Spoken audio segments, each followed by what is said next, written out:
Good morning.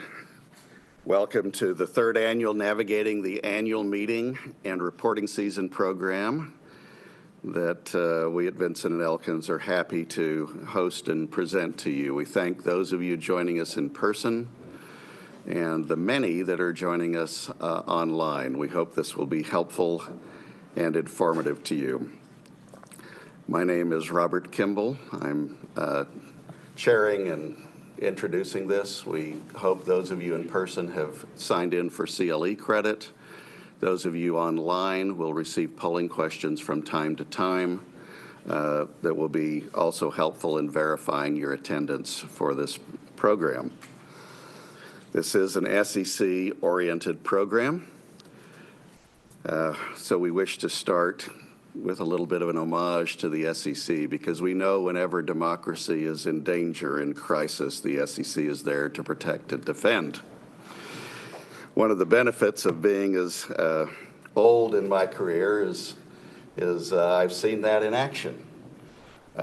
Some of it before my time, in my dad's day, when World War II ended and the Japanese were defeated. One of the punishments we inflicted on them in 1948 was we forced them to adopt slightly modified versions of the Securities Act of 1933 and the Securities Exchange Act of 1934.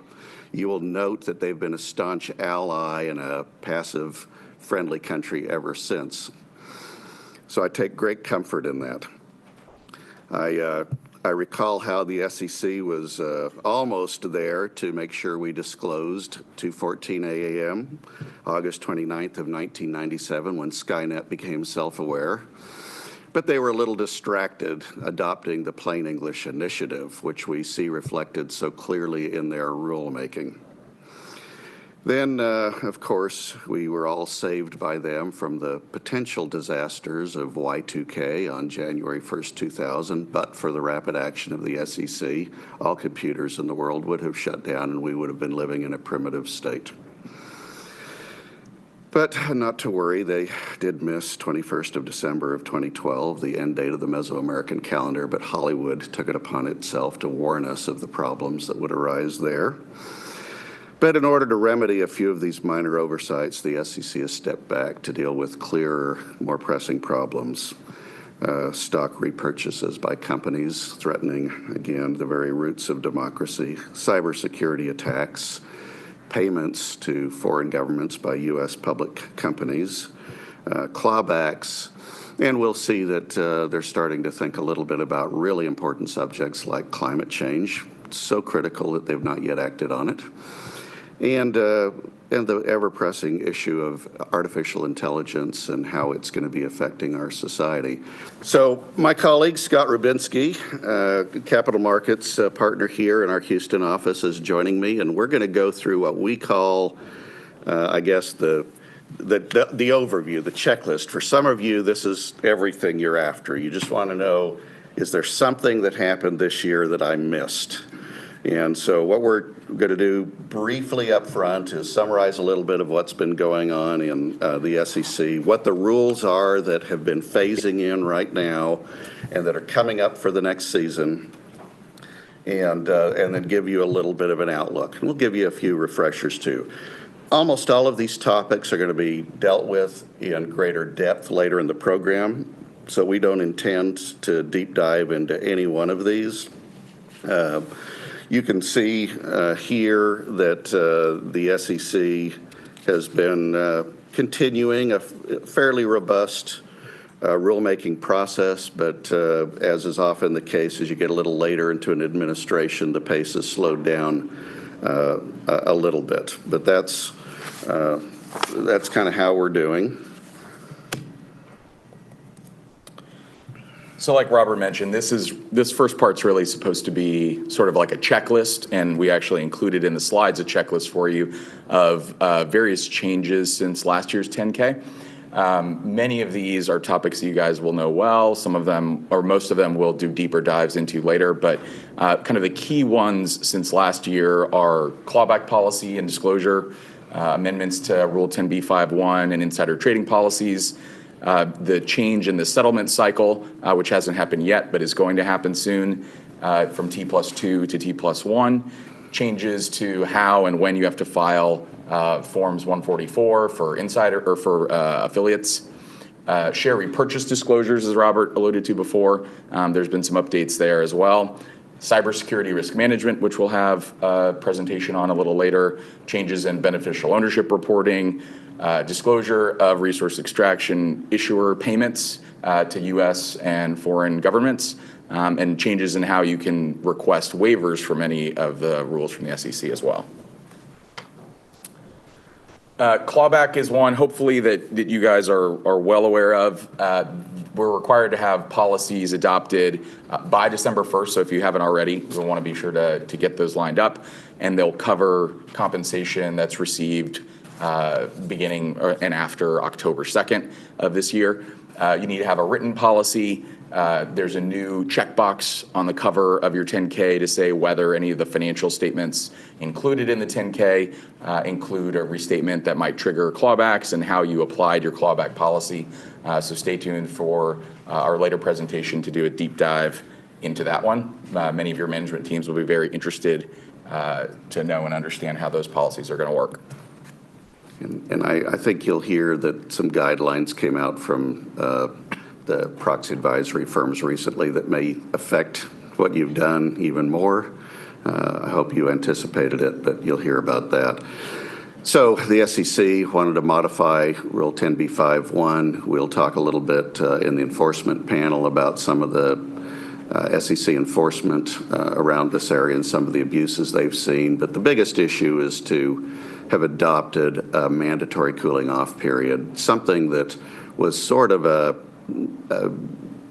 broad, not universal rule of practice, but they fortunately did not adopt that for the company itself. But we're already in this, right? I mean, you should have been dealing with this since February in terms of any new plans being adopted, and you're about to run into disclosure issues for these things. So again, just keep that on your list.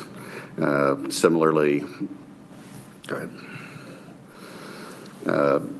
You are going to be doing your annual disclosures about 10b5-1 plans, timing of adoption, amendment, and termination. You should have already been starting to check the box on your Section 16 reports on whether you, in fact, were relying on a 10b5-1 plan. And you should already have been reporting gifts within 2 business days instead of deferring those to a voluntary Form 4 or to your Form 5. So, several transition dates that you see going on in there, but if you missed in your second quarter, if you missed doing your disclosures, you probably just missed it in your third quarter also. So please take care of that in your 10K. Thank you. As I mentioned, the settlement cycle is changing, so that hasn't happened yet. Brokers and dealers are going to have to comply with this beginning in May of 2024. And one thing to keep in mind, the SEC is continuing to consider the feasibility of same-day settlement. So the cycle just keeps shortening and shortening. It's currently 2, it's headed to 1, and it may be same-day settlement soon enough. So keep that in mind. So some companies have negative cash flow management where they collect money before they actually spend it. Do you think we'll ever get to T-5? We'll just have to stay tuned.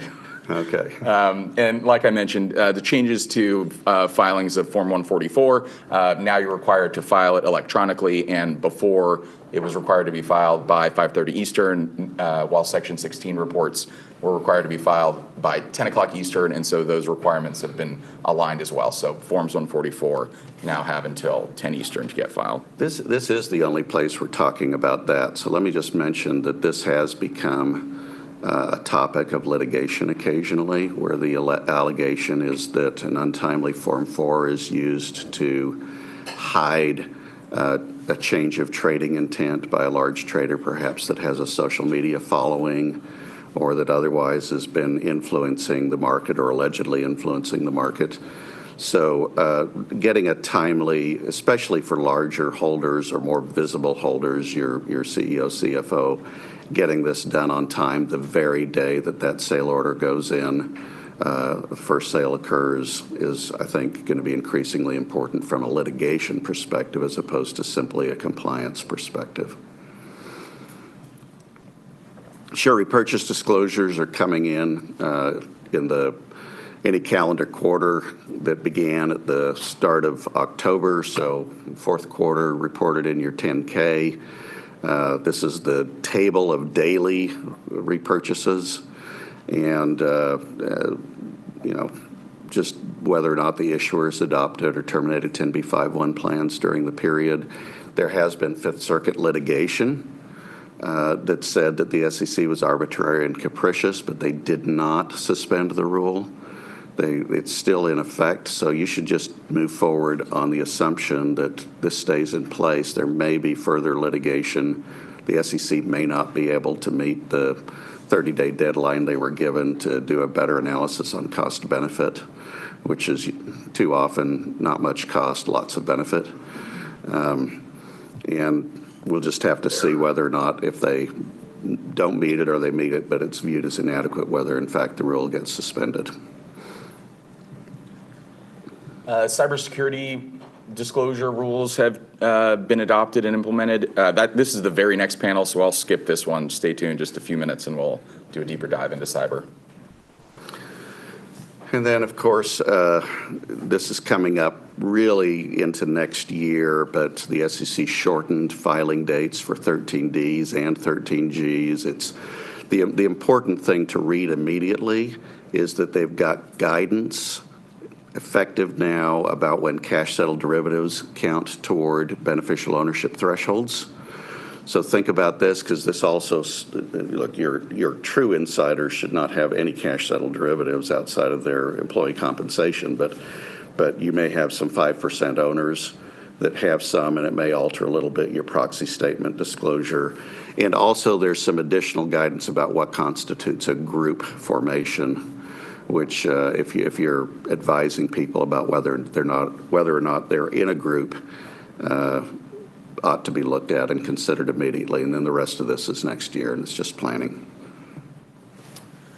Disclosures of payments by resource extraction issuers. So if you are, as many of our clients, many people here today and many people online if you are involved in the commercial development of oil, natural gas, and minerals, and you're a public company, there may be new disclosure requirements that you guys are going to have to follow. Covered activities include exploration, extraction, processing, export of oil, natural gas, and minerals. Note that while we talk about extraction, that list includes processing. So there is some interesting nuance in the rule and companies and operations that may get picked up by it. So I will shamelessly plug the bonus session for this afternoon for those of you who want to hear a little bit more about that. Scott and Mike Telly are on that, so we gave him the opportunity to plug himself.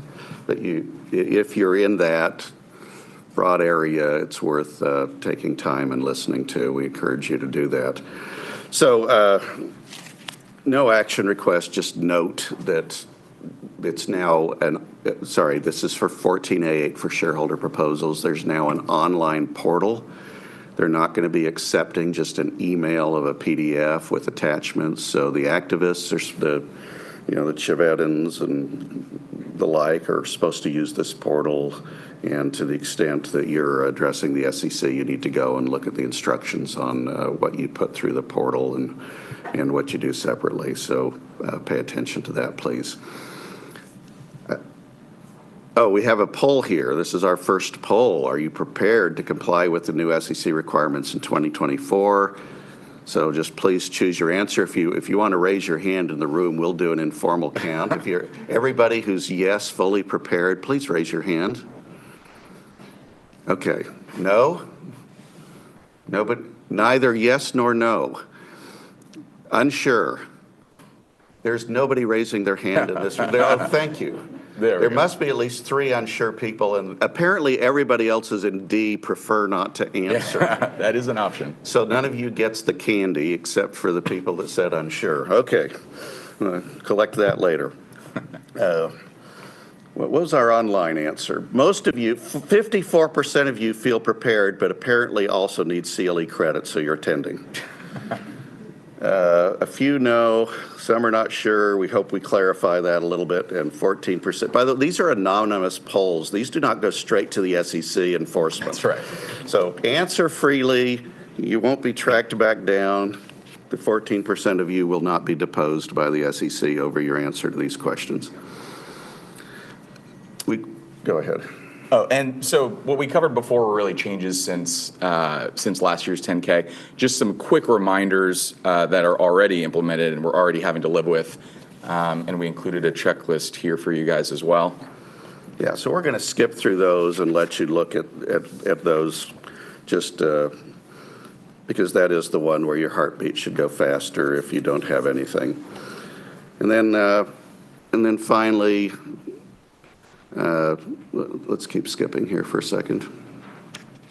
A little more. Let's just, don't forget that the NASDAQ diversity rule for NASDAQ issuers has gone in place, and you should be targeting at least one diverse director by the end of the year, or explaining why you don't have one. Next. And then this is, just go to the chart. We've got we started this chart with what the SEC said its timing was, and a whole bunch of these, the timing is already gone. So we just put soon in there, okay? But we do know things like the climate-related disclosures we've been expecting for 2 years, and we were highly confident that it would happen in September or October, and now people really just aren't sure. Maybe it's being saved for an election year push to get out the vote. We really don't know. And soon is my guess, and soon in an old man's time is a lot later than soon in you young folks' time, so I should be right. And with that, we'll invite our cybersecurity panel. Well, actually, the other member. Half the panel is still here. Half the panel's here. And again, thank you.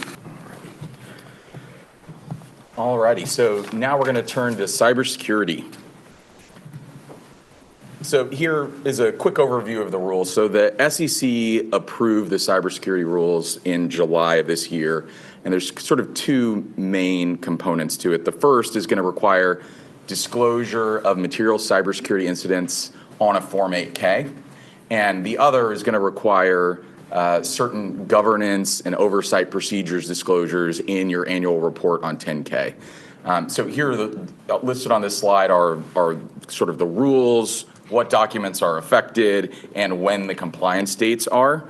So for a calendar year-end company, like many people are, the first time you're going to have to disclose in your 10K the new governance and oversight procedures around cybersecurity is going to be in the 10K that you file this coming year. And then the first time you're going to have to disclose material cybersecurity incidents on an 8K is going to begin in the middle of December of this year. So hopefully you guys are already starting to refine your processes and how you're considering cybersecurity events and their impacts on your company, so that you can be getting ready for that disclosure coming up here pretty soon. In terms of the 8K, like we said, you have to file an 8K disclosing material cybersecurity incidents, and the trigger event for that, it has to be disclosed within 4 business days of determining that the incident is material. And it's important to note that you have to make that determination as soon as reasonably practicable after discovery of the incident. So you can't willfully, wait to consider the impact of a cybersecurity breach on your business and say, well, we didn't consider this until a month later, 2 months later, however long later, and take the position that it's 4 days from when you decided to consider it. There's a reasonable time frame that you have to consider this within to make sure that you get that disclosure out promptly. And in terms of what needs to be disclosed, you'll have to disclose in that 8K the material, aspects of the breach, of the incident itself, the nature, the scope, and the timing, and also any material impact on the business, including your financial condition, results of operations. And what you'll also need to note is that the rules and the SEC understands that sort of what is known about the breach or about cyber incidents and their impact on your business is going to potentially develop over time. And so you're required to amend your 8K as you have additional, information about the impact on your business and things like that. So you'll definitely want to not only make sure you have processes in place to timely disclose the initial incident and its impacts, but also to keep track of the impacts going forward and make sure that you're amending that 8K to update the market for those as well. Next up is some 10K disclosure. There's a new cybersecurity section that's going to be showing up in your 10Ks after the risk factor section. You're going to be required to discuss the risk assessment program and activities that you have in place to assess and manage your cyber risk. You'll also need to disclose whether there have been any cyber risks that have materially affected or are reasonably likely to materially affect your operations, whether you have management process that's integrated into the company's overall risk management system, and whether you engage any third party or outside consultant to help you manage those or oversee those risks. So those will all be new required disclosures this year. And then additional 10K disclosures requirement, you'll now be required to disclose the board's role in any oversight of cyber risks, whether there's a board or committee who's responsible for risks. So a lot of you are probably in the past year have been considering more and more what body, your board, the audit committee, a special committee, something like that, to oversee and manage risks. So we'll be required to disclose sort of whether you have a board or committee overseeing that risk in the 10K coming up, whether management has a role in overseeing this risk. Many companies are having either an individual member of management or committee of employees or officers who are helping to manage that risk or to liaise with boards or committees. So you'll be required to disclose that as well. Whether you have a chief information security officer or someone similar to that will also be required disclosure. So just this is, as with many of these slides, this is sort of intended to be a little bit of a checklist as well. So as you're starting to put together and review your disclosures for next year, hopefully these will be a good resource to kind of double check to make sure you're disclosing all the things that are required. Materiality in the context of cybersecurity. As I mentioned, you're now required within 4 days of a material cybersecurity incident to disclose it on a Form 8K. So a logical question is, how do we know if it's material? Unfortunately, there is no cyber-specific formulation of materiality. The considerations are going to be the same as in TSC Industries. It's whether there's a substantial likelihood that a reasonable shareholder would consider it important in making an investment decision, or if it would have significantly altered the total mix of information available. So unfortunately, there's no clear-cut rules about how you would analyze this in connection with a cyber incident, but the SEC did include some illustrations of things that you might consider in the cyber context. Again, these are does not mean that they're de facto material. It's just things to consider as you're considering whether a cyber incident is material.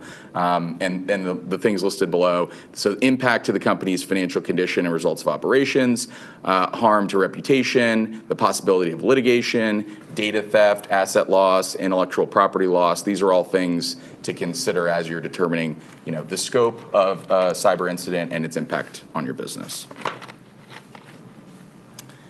And then lastly, I won't go through all of these. These are just some additional rules of thumb for considering materiality in the context of cyber incidents. So I'll let you guys take a look at that. Now, Jeff, you want to talk about some real-world cyber incidents? Yeah, there's going to be a more expansive panel later on SEC enforcement, but we thought it would be a good opportunity now to take a quick side note and talk about a recent enforcement action that kind of reinforces what the SEC is attempting to do through its rulemaking. Here, they're attempting to do it through their enforcement arm. And I think that demonstrates how important cybersecurity is to the SEC at the moment. And just in case folks are not getting that message, This enforcement action against SolarWinds, they took the additional step of also bringing charges against the Chief Information Security Officer to make sure they got the attention of the C-suite of public companies, that this is not just a corporate liability, but it's also an individual liability. This is an example, I think, where they've really thrown the kitchen sink. These are charges. This is not a settlement, so this will be litigated. And so keep in mind what you're going to hear now is sort of the SEC side of the facts. But, they brought 17A, negligent securities fraud, 10B5, securities fraud, 13A, false Ks, false Qs, false 8Ks, 13B2B, failure of internal controls, and 13215, failure of the disclosure controls. And I do think, as an aside, Scott used the word process a lot. I think complying with the cybersecurity rules is, to a large extent, going to require significant processes to make sure that the people who know about your cyber incidents are talking to the people who handle your disclosures. And that's going to be key. But let's talk about the SolarWinds example for a second. So SolarWinds had a highly publicized breach in 2000. SolarWinds is a software company that makes software to manage networks. So it's sort of back of the house software. Their product, their main product, something called Orion, was on 499 of the 500 of the S&P 500 or the Fortune 500. And so it is a ubiquitous software.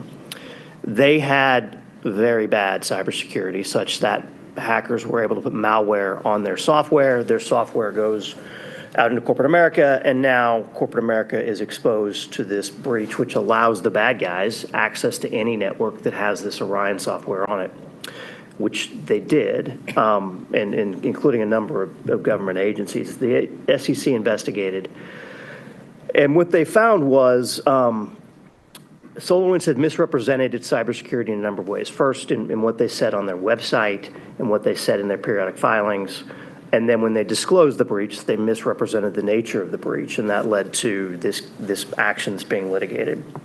These are all topics that are addressed to some extent, some in more detail, some less, in the new cybersecurity rules. So first, SolarWinds had a statement on its website that it, as far as I can tell, rarely changed, and it touted its cybersecurity. It's a software company. It wants its customers to know we take security seriously. It has a statement on its website.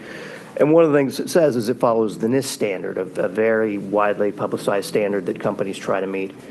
You look at their internal documents, and they both didn't follow the NIST standard and very clearly knew they didn't follow the NIST standard and tested against it and realized, NIST has a variety of standards that you test against. Over 60% of them, they had no process in place at all, zero, to meet with it. So that was clearly deficient.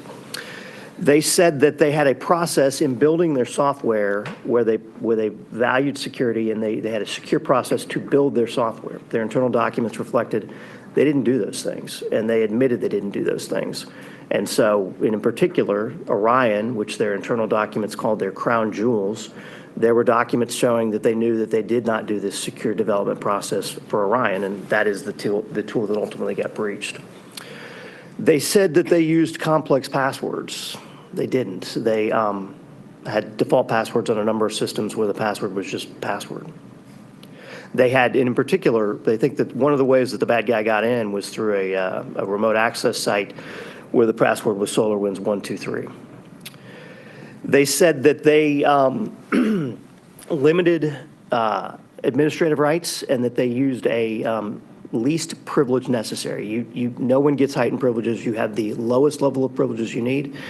What the SEC found was, and it's claiming, is that the majority of their users had administrative rights, which is not the way you should do things. The SEC said that their risk factors were vague and hypothetical, and this is a theme we've seen going back to the enforcement action against Yahoo, and Pearson and others, Blackbaud, where the SEC does not want to see generic risk factors about cybersecurity. If you say something could happen, that means you're saying it has not happened. And so if you've had a cyber incident, you can no longer say this could happen. That implies it hasn't happened. In particular with SolarWinds, they said SolarWinds had a number and very specific documents internally where they detailed the security risks to their network, and they didn't disclose any of those risks in their risk factors. And that's something I think as we move forward to 10K season, we're going to struggle with, because you want to have a compliant risk factor, but you also don't want to tell the bad guys, here's how to get in. And so that's going to be an exercise in drafting carefully. And then when they ultimately disclosed the incident, the SEC said that they downplayed it, that they said they're looking into whether there was a potential compromise. They knew for a fact that at least 3 of their customers were in fact compromised. They said that they were looking into whether a vulnerability was exploited. They knew for a fact it was exploited. And they said they were still investigating whether and to what extent the vulnerability was exploited when they knew it, in fact, had been exploited. And so you can't use this language that minimizes the incident when you know, in fact, this is a serious incident. And so I think on the 8K disclosure, I mean, if you find yourself in a situation when you're having to disclose a material cybersecurity event, you just have to be honest about what you know and what you don't know and make sure you're not attempting to downplay the incident. So what do we take away from that?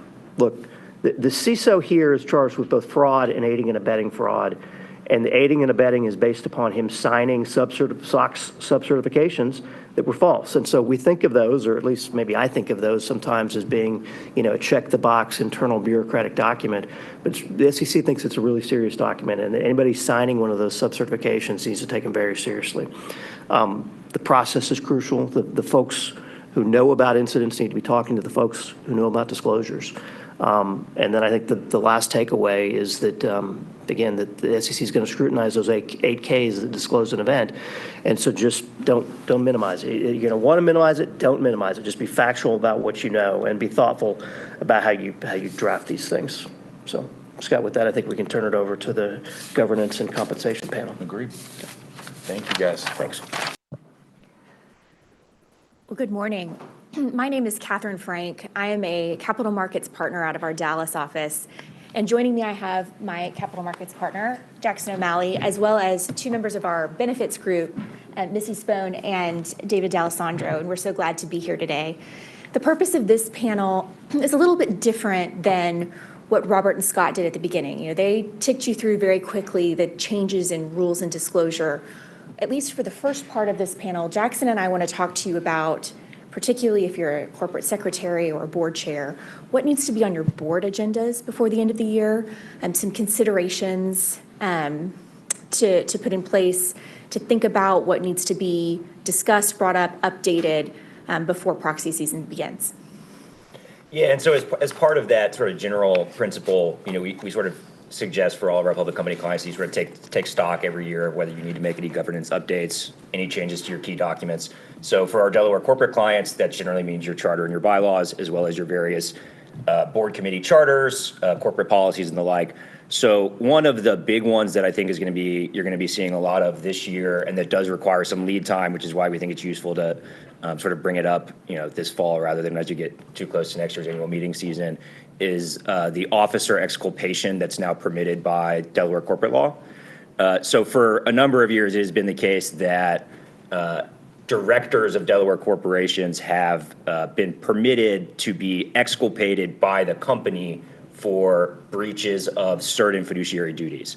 So a breach of the duty of care, but not a breach of the duty of loyalty. The DGCL, it's the Delaware corporate law, was recently amended to permit exculpation of officers to the same extent as previously permitted for directors. But that amendment to the Delaware corporate law does not take effect automatically. It just permits corporations to provide that exculpation. So what that means in practice is if you want to provide that level of exculpation for corporate officers, you need to amend your charter to say that you are providing that. And what that means for our public company clients is you have to put it in your proxy statement. That's not a routine matter, so you have to file a preliminary proxy, which changes your annual meeting timeline. You have to get a shareholder vote. So you want to make sure that you understand who your key stockholders are, what their voting policy is on this. We did see that the amendment happened in, I think, August of 2022. So we did see a few public companies go ahead and put that amendment or the charter amendment in place at last year's annual meeting, but it wasn't that prevalent. I think a lot of people kind of wanted to take stock of how common is this going to be? What are the proxy advisory services going to say if we seek this amendment? But this year, I think we actually are expecting to see a lot more of our public company clients go ahead and take that step. But we do have this poll for anyone that did go ahead and seek to pass an amendment along those lines last year. So I'll give you a second to respond here. And I'm curious if anybody in the room, did anyone put this in and did it pass this year by show of hands? Okay, we had one here. Yeah, and we'll show some of the details on the next slide. By and large, people that did go ahead and do it last year, they did pass, which I think is a large part of the reason we're expecting a lot more of those proposals this year. And we can go ahead and show those results if we have them.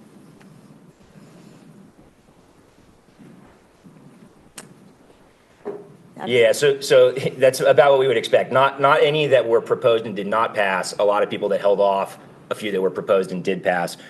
So here we've got a breakdown of what last year's proxy season looked like in this regard. A lot of this was driven by, and a lot of the reason people waited to do this and are waiting to do this until this year, was people wanted to see what ISS and Glass Lewis would say about these proposals. ISS generally has a policy that they're going to recommend for an amendment along these lines to provide officer exculpation. They recommended for about 80% of the time. Generally, the against recommendations were in the context of controlled companies where I think there's probably some heightened risk of self-dealing or the like. But by and large, they were recommending for these proposals.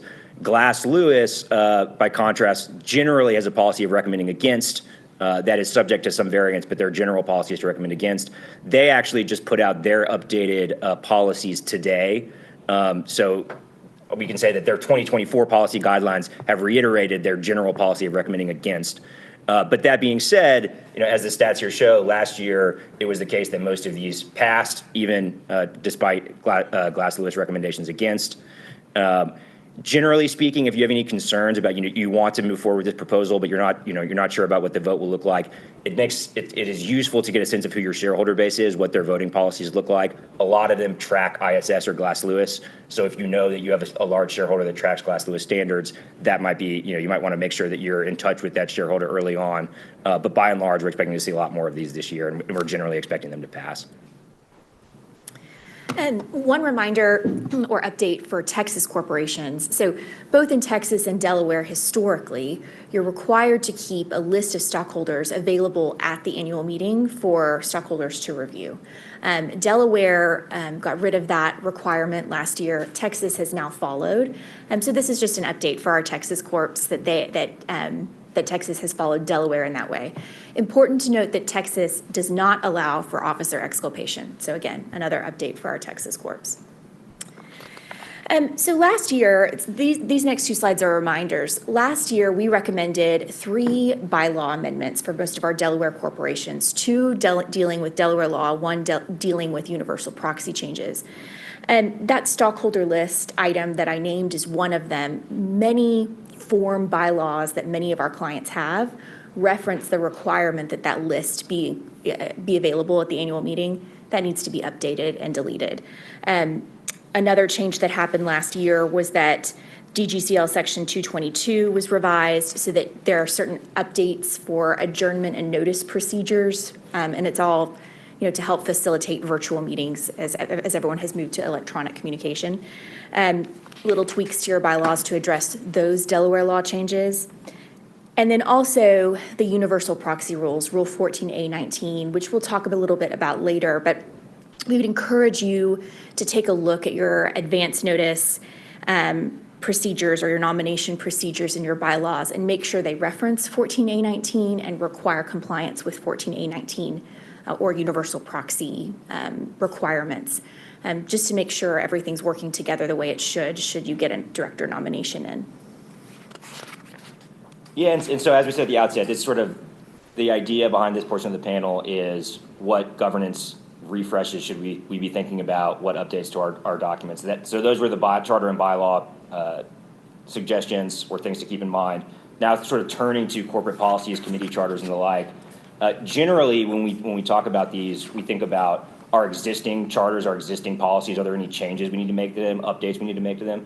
But a big one that we're thinking about this year is for most of our clients that do not yet have an artificial intelligence policy in place, I think we're suggesting that people consider whether it makes sense to put such a policy in place this year. If you already have one, great, you're ahead of the game.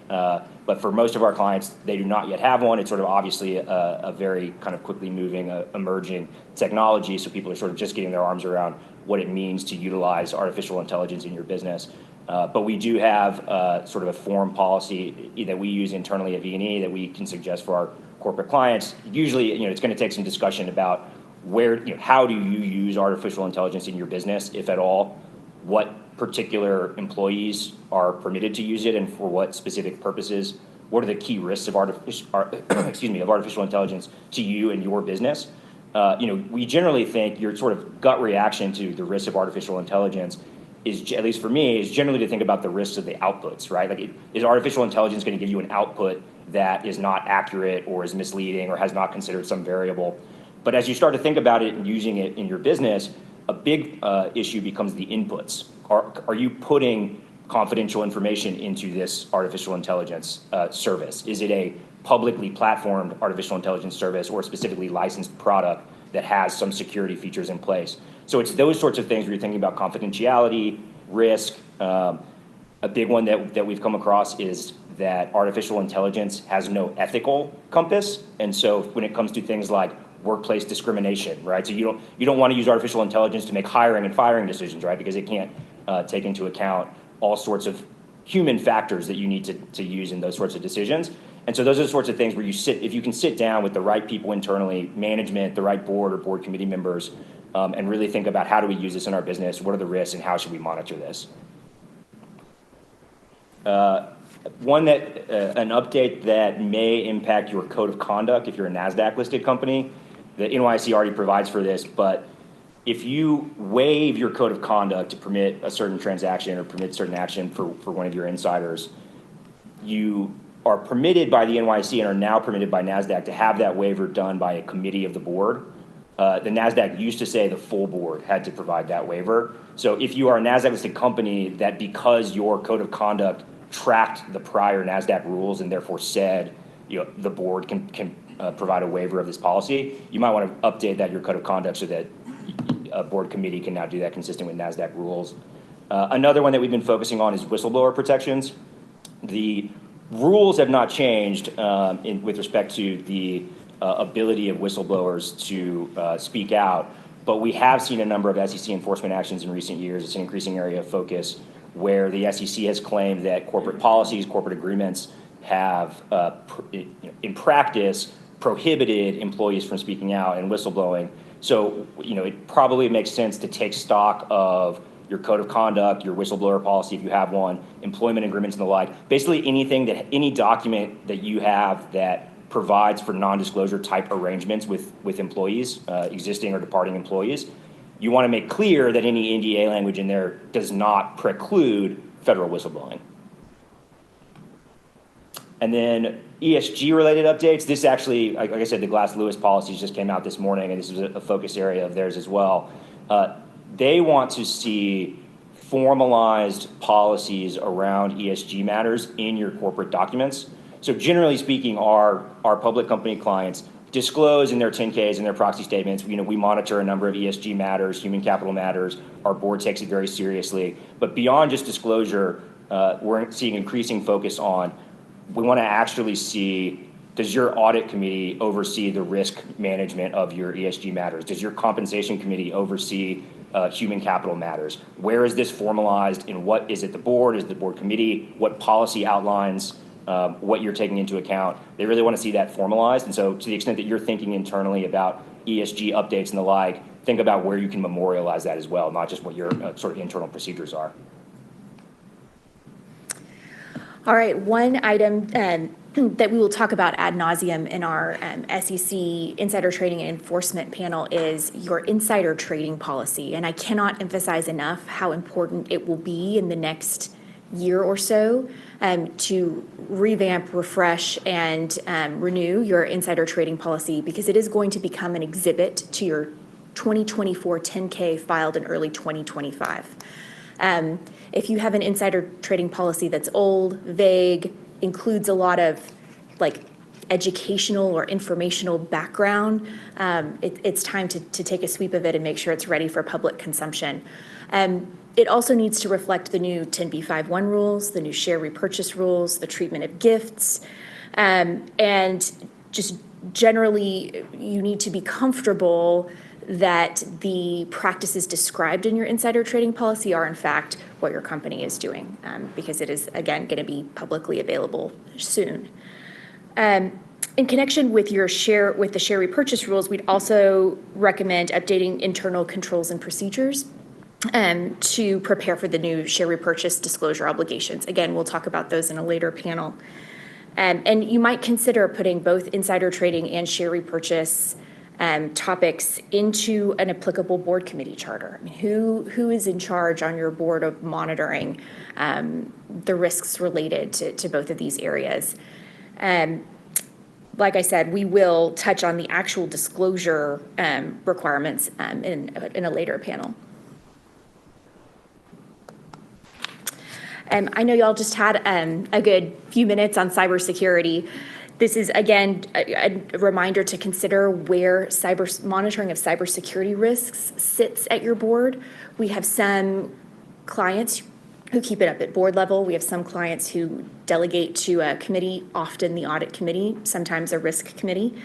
And so do think about where cybersecurity risk management is monitored at your board level. And that leads us into a question for our poll.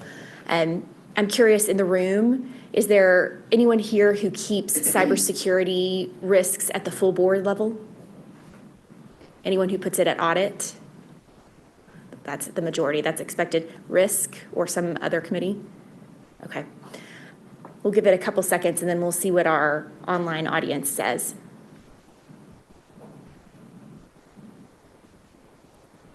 What do we see online? Yes, this is as we would expect. Most of the time we're seeing cybersecurity risk management placed with the audit committee, at least to date. But it could be at a risk or with a full board as long as you indicate where you're putting it. And then finally, before I pass things over to our compensation friends, just a reminder that companies have to adopt a clawback policy by December 1st. And important to note for NYSE issuers, there is a notice requirement to the NYSE by December 1st. So please do make sure to both adopt and report. And from there, I'll pass it on. Sure. David and I are going to continue some of the clawback disclosures. I know that we have noted we have a new clawback policy rule to comply with this year. A lot of people are going to have an old policy already in place, but now we know what those new rules look like. So we're going to get into the weeds a little bit into what needs to be in your new policy. Also going to figure out how to do this. Okay. So as we've said, December 1st is going to be your new deadline. However, even though your effective date may be December 1st, it's going to actually go back a little bit further. Any of the incentive compensation that you have received on or after October 2nd, 2023 is going to be covered by this policy. For the people that the policy covers, we're going to kind of mirror your Section 16 officer definition with these new rules, and it's current and former Section 16 officers. So we've got president, principal financial officer, principal accounting officer, vice presidents in charge of principal business units, divisions, functions, and then any other officer or person who's performing that similar function. So it's going to mirror that Section 16 list. For incentive-based compensation definitions, this is really broad. It's anything that's going to be granted, earned, or vested that's based either wholly or in part on a financial reporting measure. So we are getting questions a lot about what is granted. I think, Missy, this is one of the toughest issues that our clients are struggling with to date. While I think the SEC thought they drew a bright line rule here and said, for instance, time-based awards are not covered. They're not associated with a performance metric, a straight restricted stock award, a straight RSU award. We all know that compensation committees have a habit of putting in resolutions. We decided to make these grants based on the performance of the company last year. We looked at the following metrics does language like that in resolutions, is that going to cause a problem with time-based awards? We don't know, but we think it's very much a possibility. We don't have good guidance on this yet. So there's going to be a range for sure. There's the compensation committee that has a discussion about performance generally. And maybe financial performance measures were one of 20 different things that you've talked about. Does that mean that you granted the award based on that performance measure? You know, compensation committees are going to have to see how much weight are they really putting on that. Yeah, there's an argument there that compensation has to be clawed back. At this point, I think the best advice is the SEC probably did not intend for time-based awards to be picked up in that manner, but an argument can be made. We recommend putting in your resolutions that a whole variety of factors were considered, none is dispositive, and none really controlled the actual size of the grant. It was just the totality of the circumstances.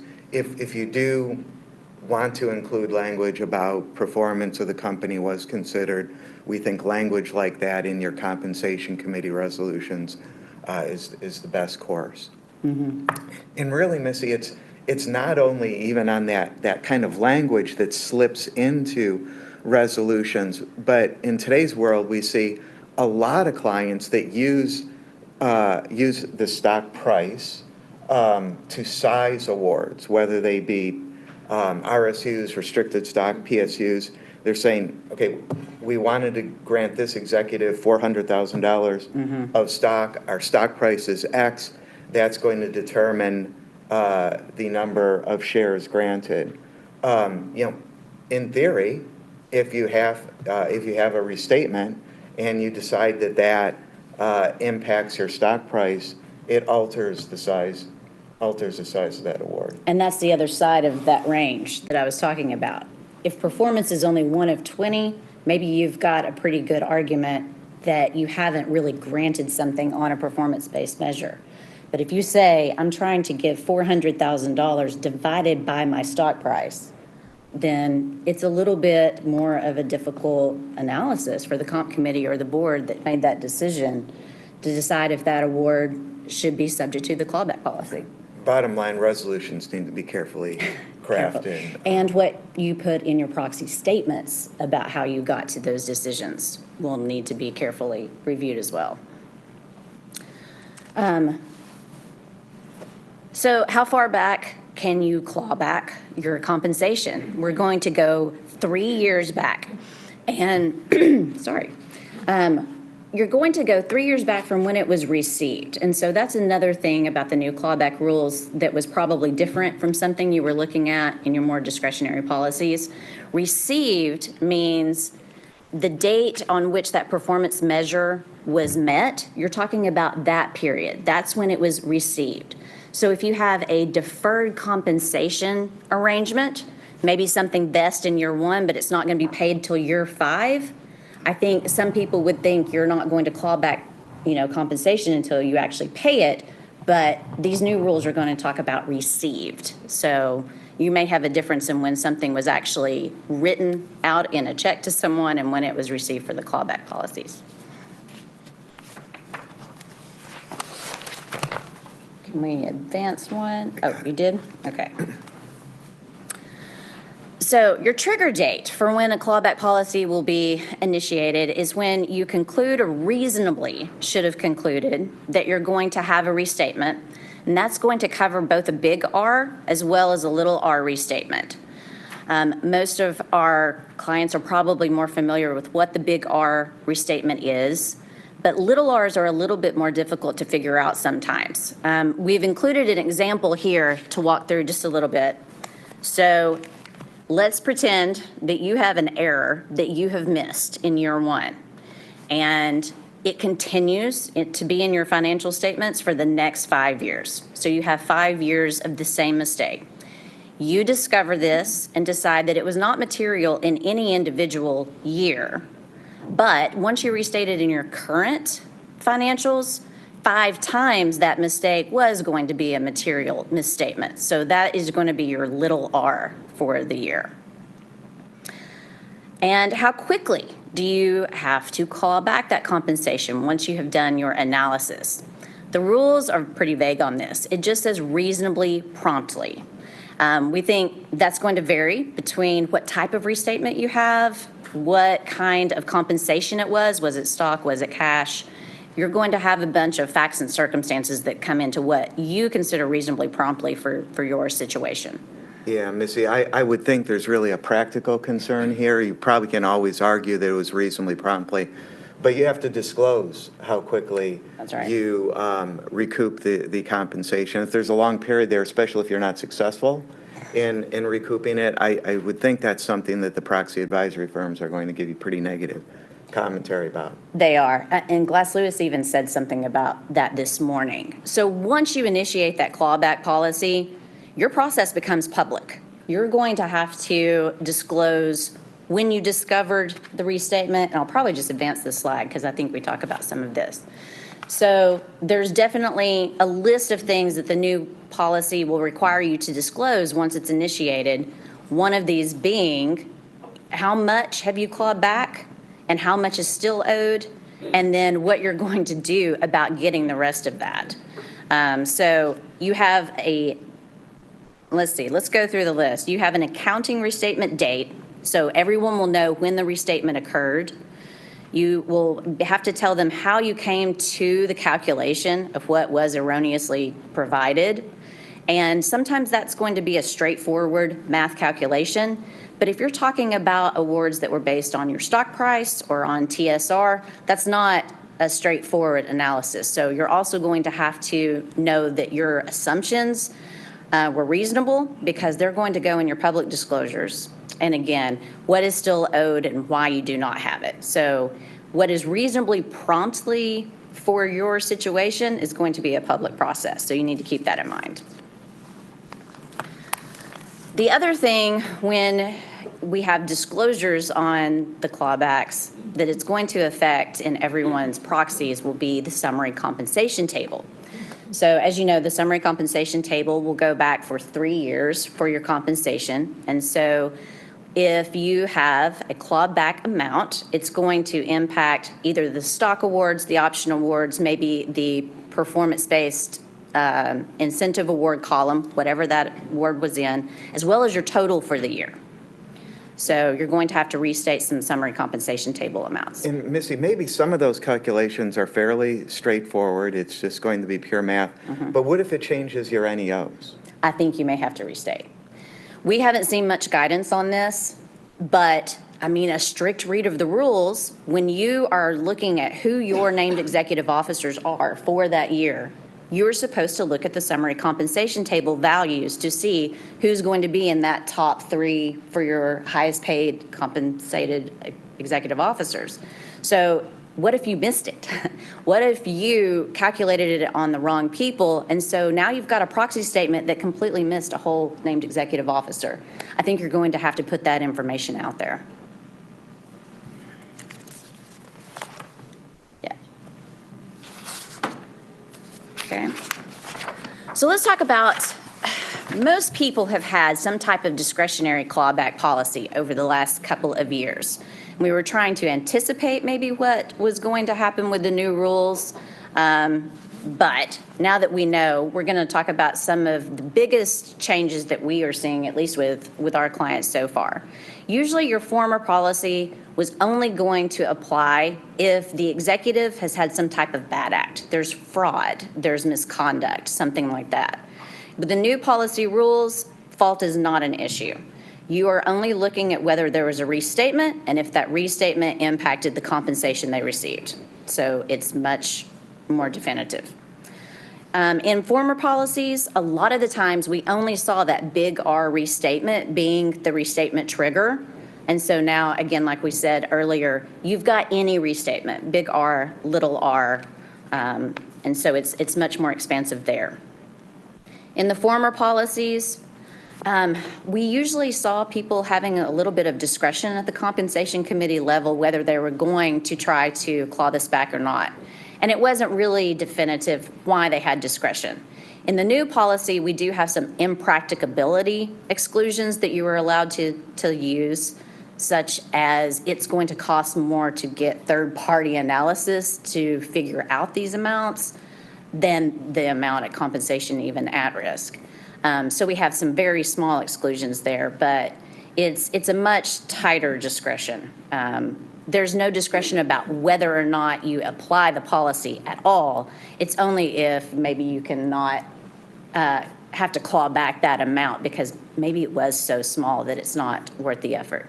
But again, go back to you have to publicly disclose how you handle all of this. So anybody that's going to do an impracticability exclusion needs to think very hard about that and have very good documentation probably to fall back on.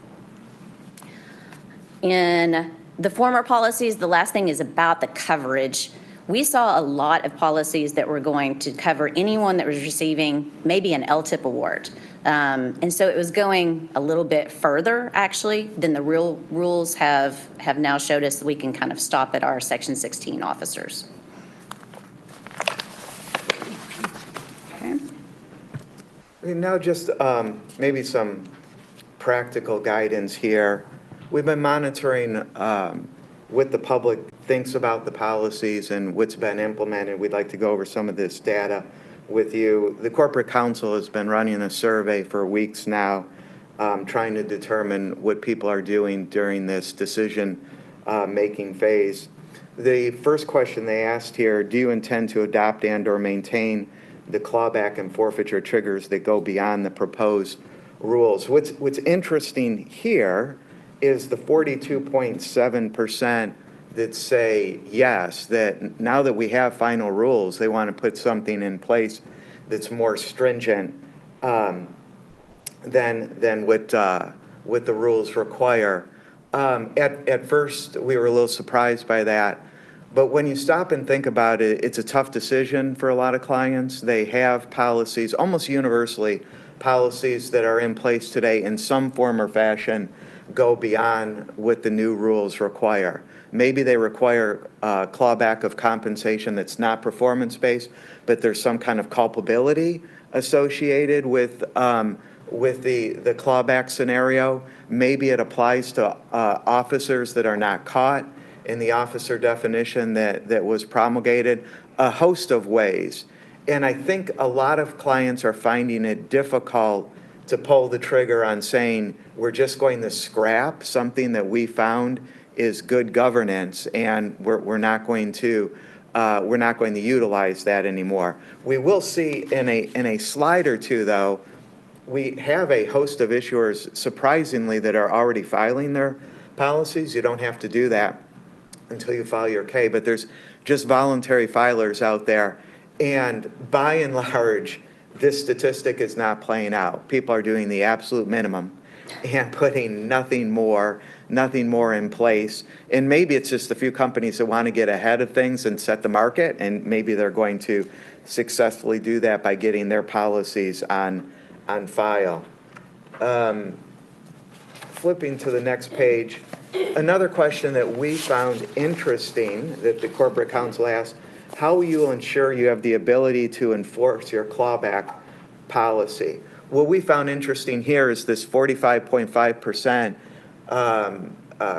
issuers are going to put a separate document in front of their officers and say, please sign this and acknowledge that these clawback rules apply to you. We think that may lead to some difficult situations. Over the past few years, it's been the exception to the rule, to be clear, but there have been scenarios where companies put policies in front of officers and they just said, no, I'm not going to be bound, I'm not going to sign this. And we think that could start popping up again, although here it's even a more difficult situation because they have to apply to the executive officers. So this acknowledgement has the potential to create an uncomfortable situation. Our prediction is this 39.1% where people drop the acknowledgement into an equity award that people are already getting is going to be the dominant method of getting executives on board with this. This final question that the corporate counsel asked, do you intend to make any changes to your compensation program as a result of the new listing standards? Well, the stats, far and away, people are saying no. But we think that this may be early in the process. That may be the more comfortable answer right now. The reality is new SEC rules, new tax rules also do shape, whether this is intentional or not, do eventually shape how compensation programs are structured. And, our prediction is somewhere along the lines, you're going to have comp committees that say, well, I think stock options are performance-based, but they're not caught by the rules. Maybe I'll go with more stock options. Maybe they're going to pick performance metrics where it's easier to gauge how much compensation could be clawed back. Maybe they're just going to do things for administrative purposes, but we think that that's very, very possible. And then we have some data here on, just note the proxy advisory firms, even Glass Lewis this morning, they're saying, yeah, we'd like to see something above and beyond. ISS already said it. Glass Lewis said it this morning. We'd like to see policies above and beyond what the SEC has prescribed. And then finally, trends. This just points out what some of the filers have done already. So with that, Missy, you want to touch on pay versus performance? So one of a fairly new rule, most of our public companies have had at least 1 year of disclosures for pay for performance underneath their belts. So this is a complicated new section. What we have got first, you have a new table that's required in your proxies, and it's going to try to describe the relationship between compensation actually paid to your named executive officers and the financial performance of the issuer. You'll have a new table that's going to show summary compensation table values for your named executive officers versus what we consider compensation actually paid. Then you're going to have to do a little bit more listing of what you think your financial performance measures are for linking compensation in a listed tabular list as well. So completely new section. Most of you have 1 year that you've done this in your proxies, but compensation actually paid is very different from summary compensation table values. That's the biggest change that we're seeing between the two different sections. And we've got a little example here, but the bottom line is, if you have got summary compensation table values for equity awards, you're looking at grant date accounting values. The cap table for pay for performance is looking more at year-over-year values or maybe year-end values. So you're going to have different values there depending on how long the award's been vesting, whether you've got dividends, all kinds of things go into that. Actuarial changes can even happen for some of your pension amounts. You want to do pay year in review? Yeah, I think the what we're biggest seeing there. The biggest takeaway on what we saw, we're 1 year into this now, so we're entering the second proxy season, is there's a lot of ambiguities in the rules. And we could poll 6 different issuers and they perform these calculations in 6 different ways. Just by way of example only, the way people included dividends in the total stockholder return analysis varied from issuer to issuer. We hope to get more guidance, but I think the general reaction is most issuers did a solid job in interpreting. We've seen very little negative feedback Very little on negative this feedback. so far. If you ran So into far. a lot of judgment calls, don't worry, that was the norm. We got a lot of calls. The last thing that we were going to just touch on very briefly, say on pay. I think most of you have also been doing this. This has been in existence for quite a while now. So we have got 3 non-binding advisory votes that you may have to put into your proxies.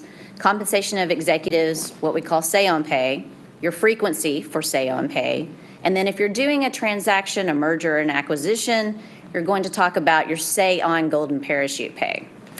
Every 6 years, you get to hold the frequency vote to determine when the say on pay is going to happen. And at least right now, the large majority of everyone has been doing an annual say on pay vote.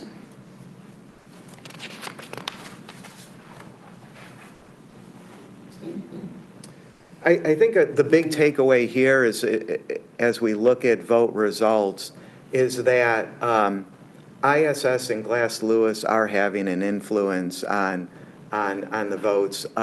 They are going through on a more frequent basis, and that's only because as we look through the list of what ISS and Glass Lewis is trying to prescribe to get a favorable vote here, clients are implementing those in large measure. Really, the only pushback we see is when clients are willing to go out and work with proxy solicitors, and they're willing to push the envelope a little bit there. But the bottom line is, whether companies like to admit it or not, these say-on-pay rules are highly shaping the pay for executives. Interestingly, though, one observation we have had in the last couple of years is it's not so much on the net amount of pay, it's really based on pay practices, and clients are just pushing their executives up into higher percentiles a lot of times and just avoiding some of the poor pay practices that we list on these pages that result in some of these negative say-on-pay that result in some negative say-on-pay votes. So that's another method that some issuers are using to combat these rules. But I think time is up, and so thank you for your time today, and I think we're moving into a break. All right. In the interest of time, I'm just going to get started. We're waiting for our last panelist here, who should be joining us shortly. But while we're doing that, I might as well get started and make some introductions to my fellow panelists here, and just give you a quick overview of what we're going to talk about today. So thank you all for joining. What we wanted to speak a little bit about is a pretty broad set of topics, but I think they're all kind of interconnected here. One being kind of the rise and kind of messy situation around what ESG looks like these days, environmental, social, and governance, and how that's affecting corporate issuers, how that's affecting institutional investors and how they're thinking about things. We're also going to talk about shareholder activism. We've got one of our colleagues online who unfortunately wasn't able to be here today in Houston, but he sends his apologies, but we're pleased to have him remotely. And then we're also going to talk about some environmental laws that have been sort of percolating in a pretty significant way in the last few months, specifically while we're all awaiting kind of what the SEC is going to do on climate reporting and the like. So without further ado, I'm going to get started and just introduce our panelists here. You're in for a real treat. We have joining us today John Rowe, who's the head of BlackRock's Americas team. So if you represent a public issuer in the United States or anywhere in the Americas, his team is the one who's voting your proxies. So his perspectives and unique views on the world, I think, would be very valuable to all of you here.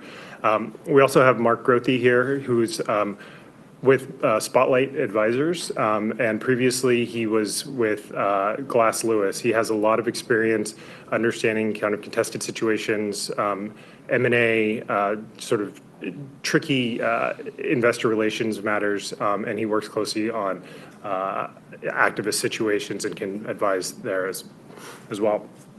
My final panelist who's not here is going to be Matt Dobbins, who's one of our environmental partners here at Vincent Elkins in Houston.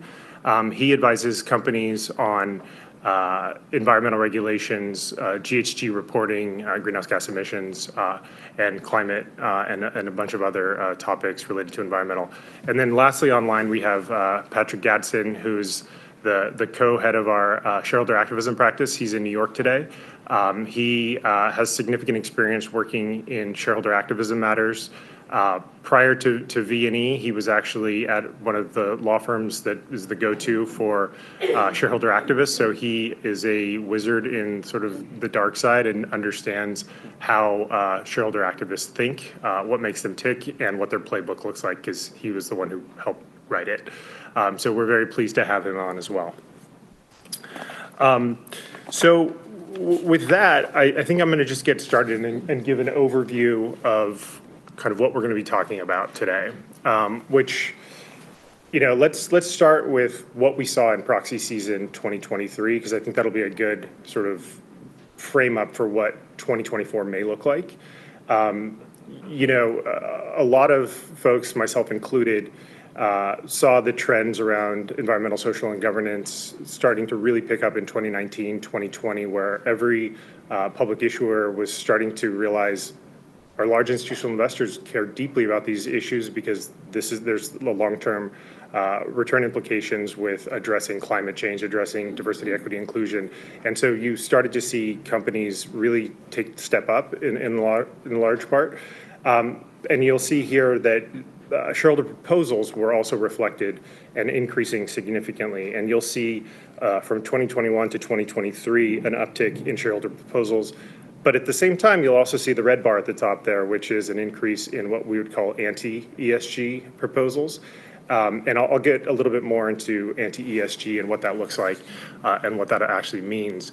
But you're definitely going to see this trend line picking up. And for those of you at public companies, you've probably seen an uptick in 14A8 proposals yourselves. And so that actually leads us to the first question, really, which is by show of hands, and for those who are remote, I would like to hear, has your company received a 14A8 proposal during the 23 proxy season?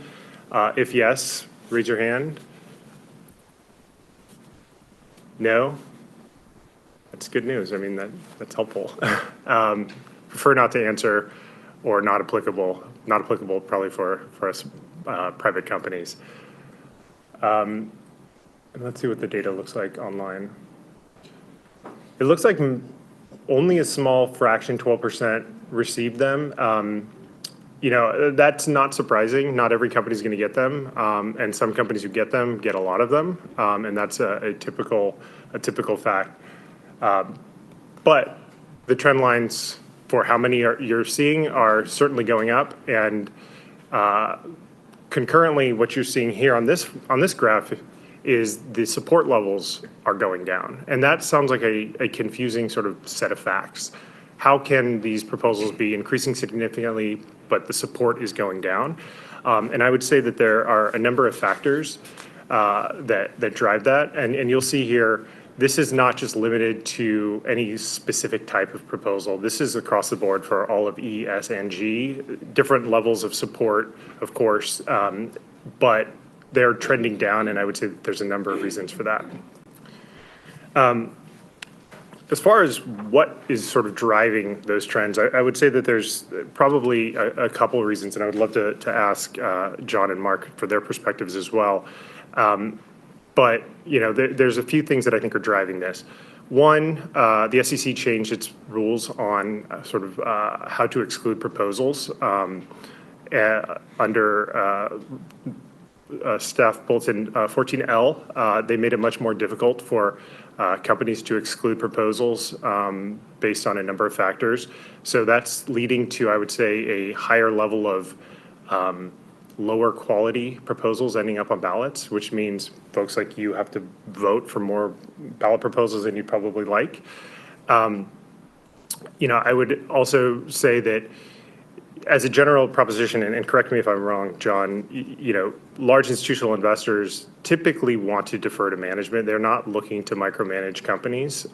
So unless they're identifying a significant outage or a gap in a company's governance or any practices that they're taking, you will generally not want to support a proposal unless you see an outage. You're seeing a lot more proposals on ballots, so therefore you're also seeing a lower percentage being supported.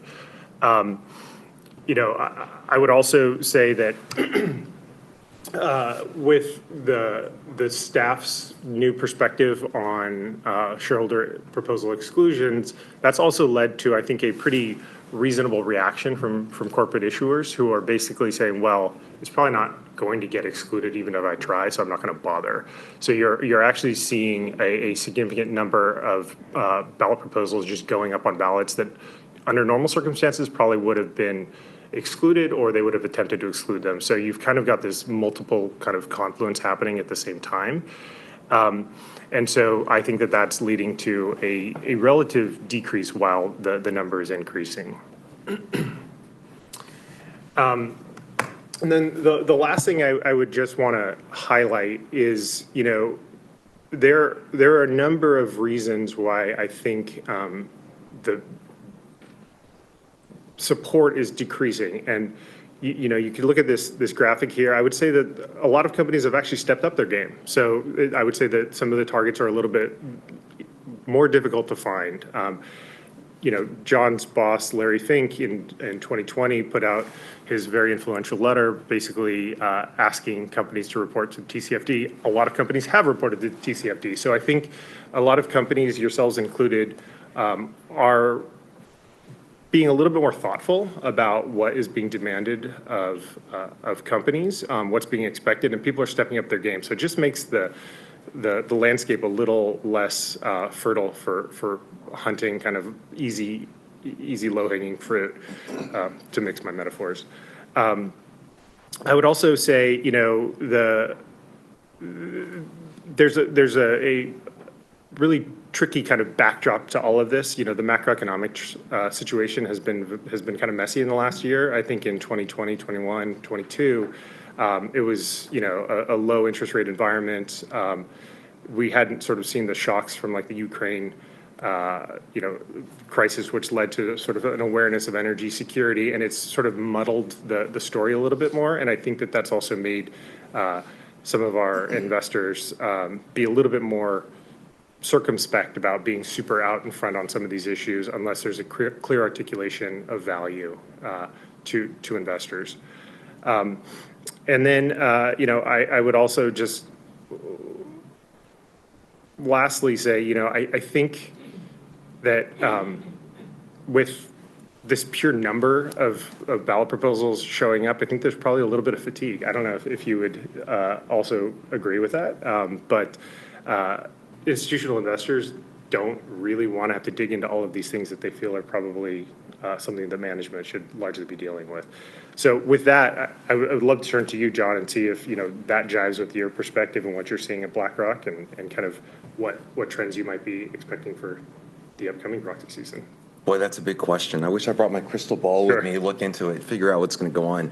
No, a lot of what you said is exactly the way that we think.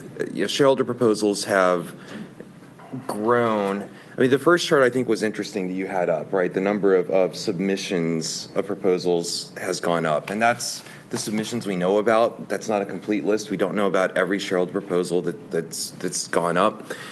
What's interesting to us is the voted shareholder proposals. You kind of talked about the 14A8 no action relief process and fewer companies availing themselves of that, fewer companies receiving no action relief, and a lot of the ones that were getting no action relief, it was sort of B1 relief. It was procedural. It wasn't, ordinary business and the things that we had seen in years past. And what that means is, as investors, and we invest in a lot of companies, most of the shareholder proposals come to us to vote. We're being asked to weigh in on a lot more of these issues. And more, they're not governance related. They're environmental and social issue related. In fact, proxy year 2023, we measure things in proxy years, not calendar years. Proxy year being July 1 to June 30th, the NPX filing reporting year.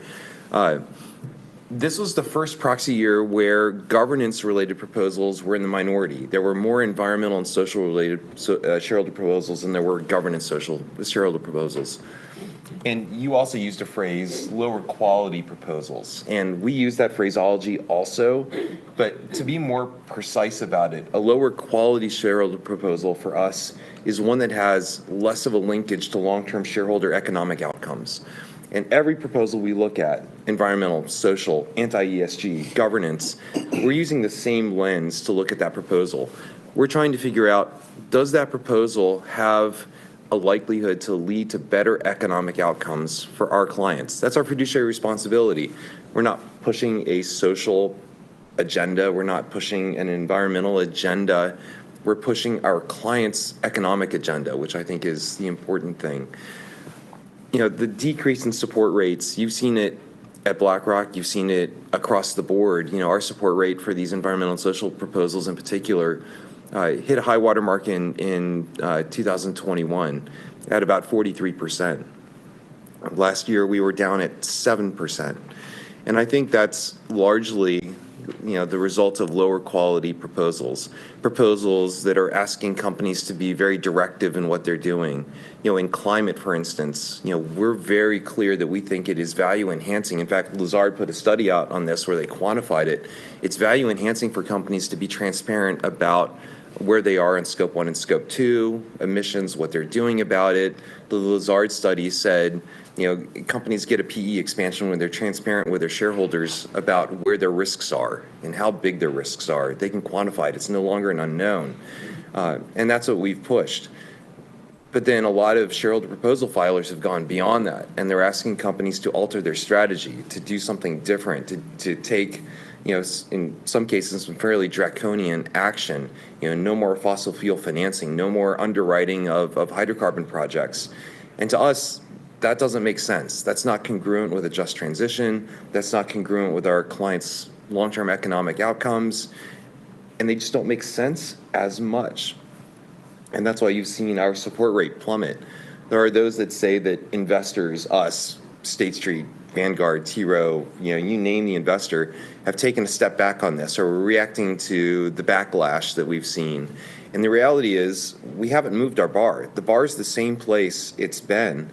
The activists, the shareholder proposal filers, have taken it to a place that is no longer bound to long-term economic outcomes, but they're bound more to advancing a particular agenda that we don't find to be aligned with our clients' long-term economic interests. And that's what it comes down to.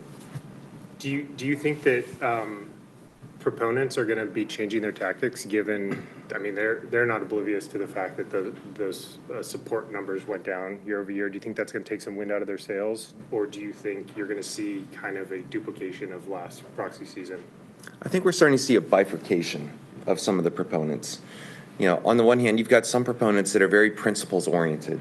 They have an agenda. They're going to push that agenda through the proposals. They make tweaks to the proposals to try to adjust to where they see institutional investor support going. But they're largely just principle driven. Stop fossil fuels. Do this, do that. And then you've got another camp that is responsive to shareholder outcomes. They need a win, right? They need to show they're doing something to whatever constituency is backing them. We see that second constituency making some adjustments. We have conversations with a lot of the proponents before season, and they brief us on the types of proposals that they're going to file. And we see some movement there. But I would tell you, based on my very early briefings I've had with some of those proponents, the latter category is in the minority. The former category is in the majority right now. Gazing into that crystal ball that I forgot to bring, I think 2024 may look like a repeat of 2023 and maybe one step further. When you say one step further, do you mean that there will be more proposals? Because obviously we saw that trend line go up. More proposals. More low quality proposals with significant sort of continued downward trend on support. That's exactly right. Yeah. We're coming into an election year. Typically, election years, you tend to see more of the political donations and lobbying payment type shareholder proposals. But this time, we're starting to see that second flavor of them, the congruence proposals. Is your spending congruent with the company values and the company strategy? I think we may see a surge in those. I think we may see, a different tack at some of this no new fossil fuel financing. I think we're going to see more, and we're going to see more topics that are tangential to ones that we've seen in the past. So I want to turn a little bit to kind of the anti-ESG trend that I alluded to as one of the reasons I think that we're seeing kind of the sort of complex environment. So let me just give you guys, at a very high level, what we're seeing.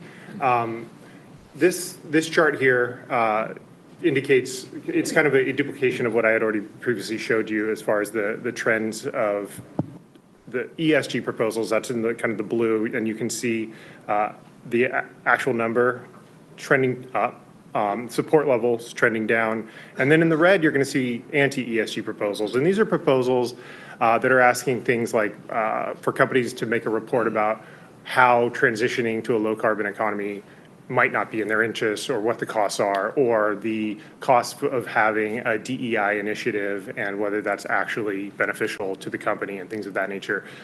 Those have gotten significant increases in numbers, and they also are gaining, I would say, a good amount of media clicks. And so you're seeing them, and I think there's probably an outsized perspective that this is really changing, and the anti-ESG tide is kind of shifting and is changing the conversation.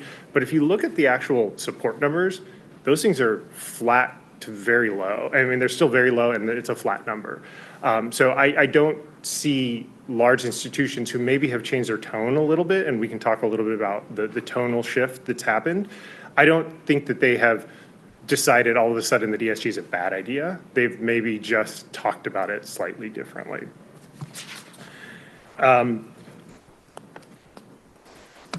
Just quickly, I'm not going to get into all of the details on this slide, but we're also starting to see a bifurcation of kind of red America and blue America when it comes to ESG.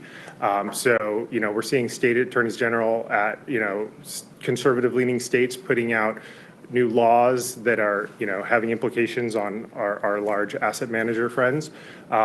Basically making statements like you cannot do certain things to get our retirement funds if you're not linking every decision to a pecuniary measure, right? Or you are advocating for some sort of boycott of an industry, whether that's oil and gas or firearms or what have you. That you're no longer going to be getting our business, and so that's real, and those laws I think are changing kind of the conversation a little bit, and I think it's certainly probably led to a level of being a little bit more careful from large institutions about being super out front on some of these issues. Things that probably large investors may be a little bit more vocal about a year or two ago, they're probably being a little bit more measured in how they talk about the clear and obvious reasons for doing certain things. On the flip side, on the blue side of the equation, you've got the other side of America pushing very hard as well on ESG measures. So you've got more liberal-leaning states specifically advocating for ESG to be part of the equation for analyzing whether or not to vote your shares, and how your decisions should be made in your investment portfolios.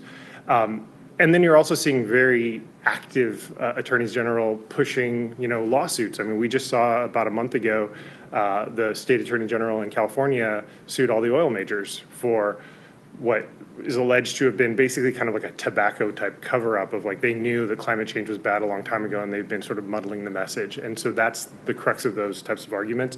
So you've kind of got these two worlds happening at once, where you've got red state America, blue state America, and where that's going to ultimately shake out, especially coming into a presidential election year. I don't know that this is going to get settled before the end of 2024. But that certainly, I think, complicates the message for institutional investors who have been kind of marked as pushing kind of a woke agenda or pushing an agenda that is out of step with the economic interests of their ultimate clients. One other point I want to bring up, because this affects a lot of our clients, the Supreme Court ruled recently against affirmative action in the case for a couple of universities like Harvard earlier this summer. That, from a legal standpoint, should not really implicate any corporate DEI initiatives. It's just, that was a constitutional argument that it's just under a different framework. However, I think that has emboldened a lot of more sort of conservative viewpoints and litigants who are bringing cases against companies who are saying that their DEI initiatives are impermissible quotas, or they're pushing, certain agendas within their companies. And I would say that has probably led to a lot of companies trying to retrench a little bit. Like, do we need to water down our DEI initiatives? Do we need to rethink how we're talking about it? And I think a lot of companies are doing that. But what's interesting, and I would say notably absent from the conversation, is kind of where the large investors, how they're thinking about it. I haven't heard anything significantly like in the public that you guys have changed your perspective, obviously, in the last few years. I would say, the large institutional investors were very forthright about their interest in having DEI in companies, and they were articulating that diversity is an important part of human capital management, which is an important part of long-term shareholder return, because that is a way to build and maintain value for a company. I think that that's probably the case, but I would love to get John's perspective on whether that is accurate. And have you guys sort of changed your approach to DEI and what you're expecting of companies? No, we haven't changed at all. And I think people are, think we're pushing a big agenda on this. And the reality is, what we're asking companies to do isn't that much in our minds. So what are we doing on this? We ask boards of directors to have 2 women, two women. And then for the largest companies, S&P 500 companies, we ask them to aspire to 30% overall diversity, including 2 women, and then use whatever you want to form that, last leg of the diversity circle: race and ethnicity, disabled, LGBTQ, veteran. I mean, we're pretty expansive on how we view what diversity is, and this is because of the things that you were saying. We think, and studies show, that there is better decision-making made when you have more perspectives around the table making the decisions.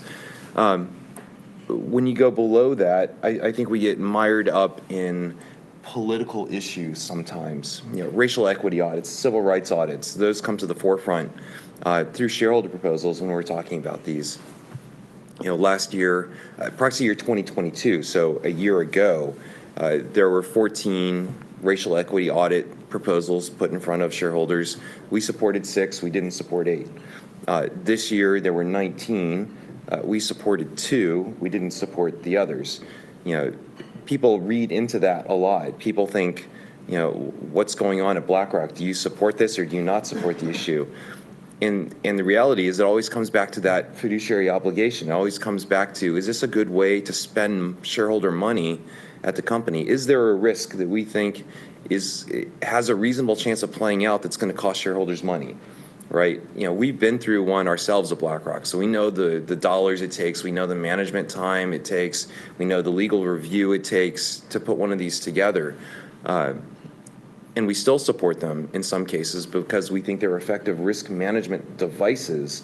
We think it's economically sound for companies to do that, but not all companies. In fact, the overwhelming majority this year and the simple majority last year, we found it didn't make sense to go spend that time and effort to go do. Those perspectives aren't changing.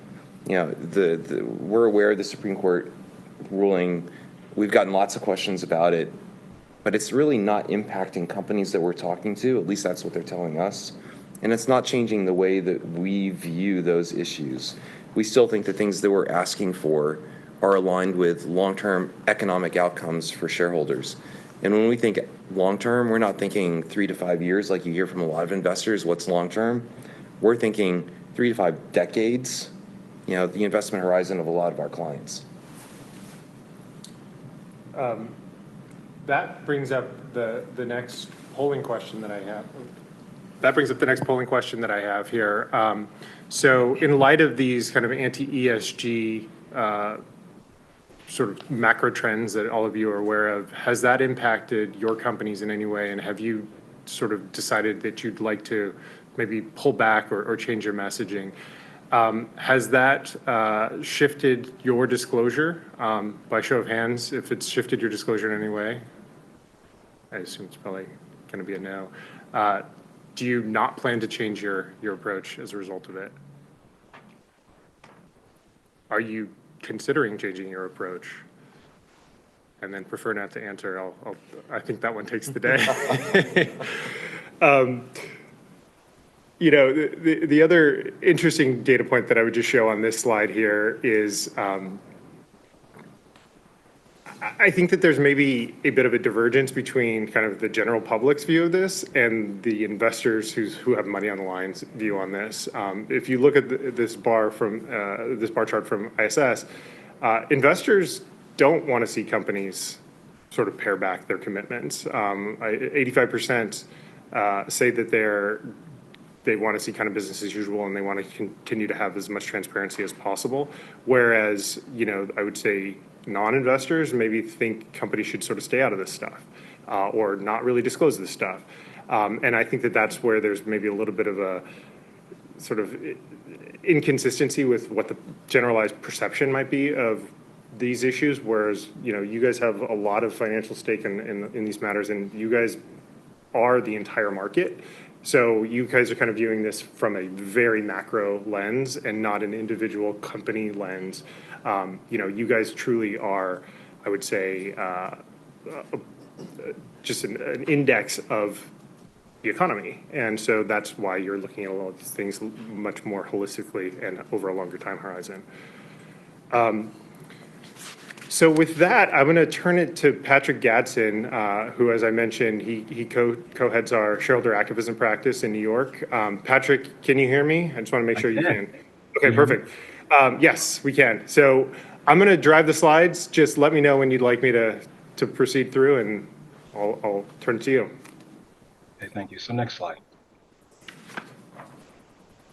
All right, so I think as a general matter, it might be helpful if we sort of go over what these slides will cover in terms of what we think shareholder activism is in the shareholder activism sort of world. We are pretty much almost exclusively for the next few slides going to be talking about economic activism. So there are some ESG aspects to economic activism, but for the next few slides, when we refer to shareholder activism, we'll be referring to shareholder activists and dissident shareholders who have an economic objective, and that's why sort of they're being public with their campaigns. So what we have here is a slide that demonstrates the volume of change year to year over the last 20 years of shareholder activism. And what's really helpful, I think, is to understand what the difference here when we say a campaign, so the blue bars versus a proxy contest, right? So a campaign is a publicly verifiable moment of agitation, right? So whether the shareholder activist or the dissident shareholder that hasn't performed any shareholder activist activities in the past, but is doing so for the first time, a press release from them, a 13D that has some sort of feisty language in its item 4, some sort of public facing communication that lets the market know that the shareholder is going to seek change at the company.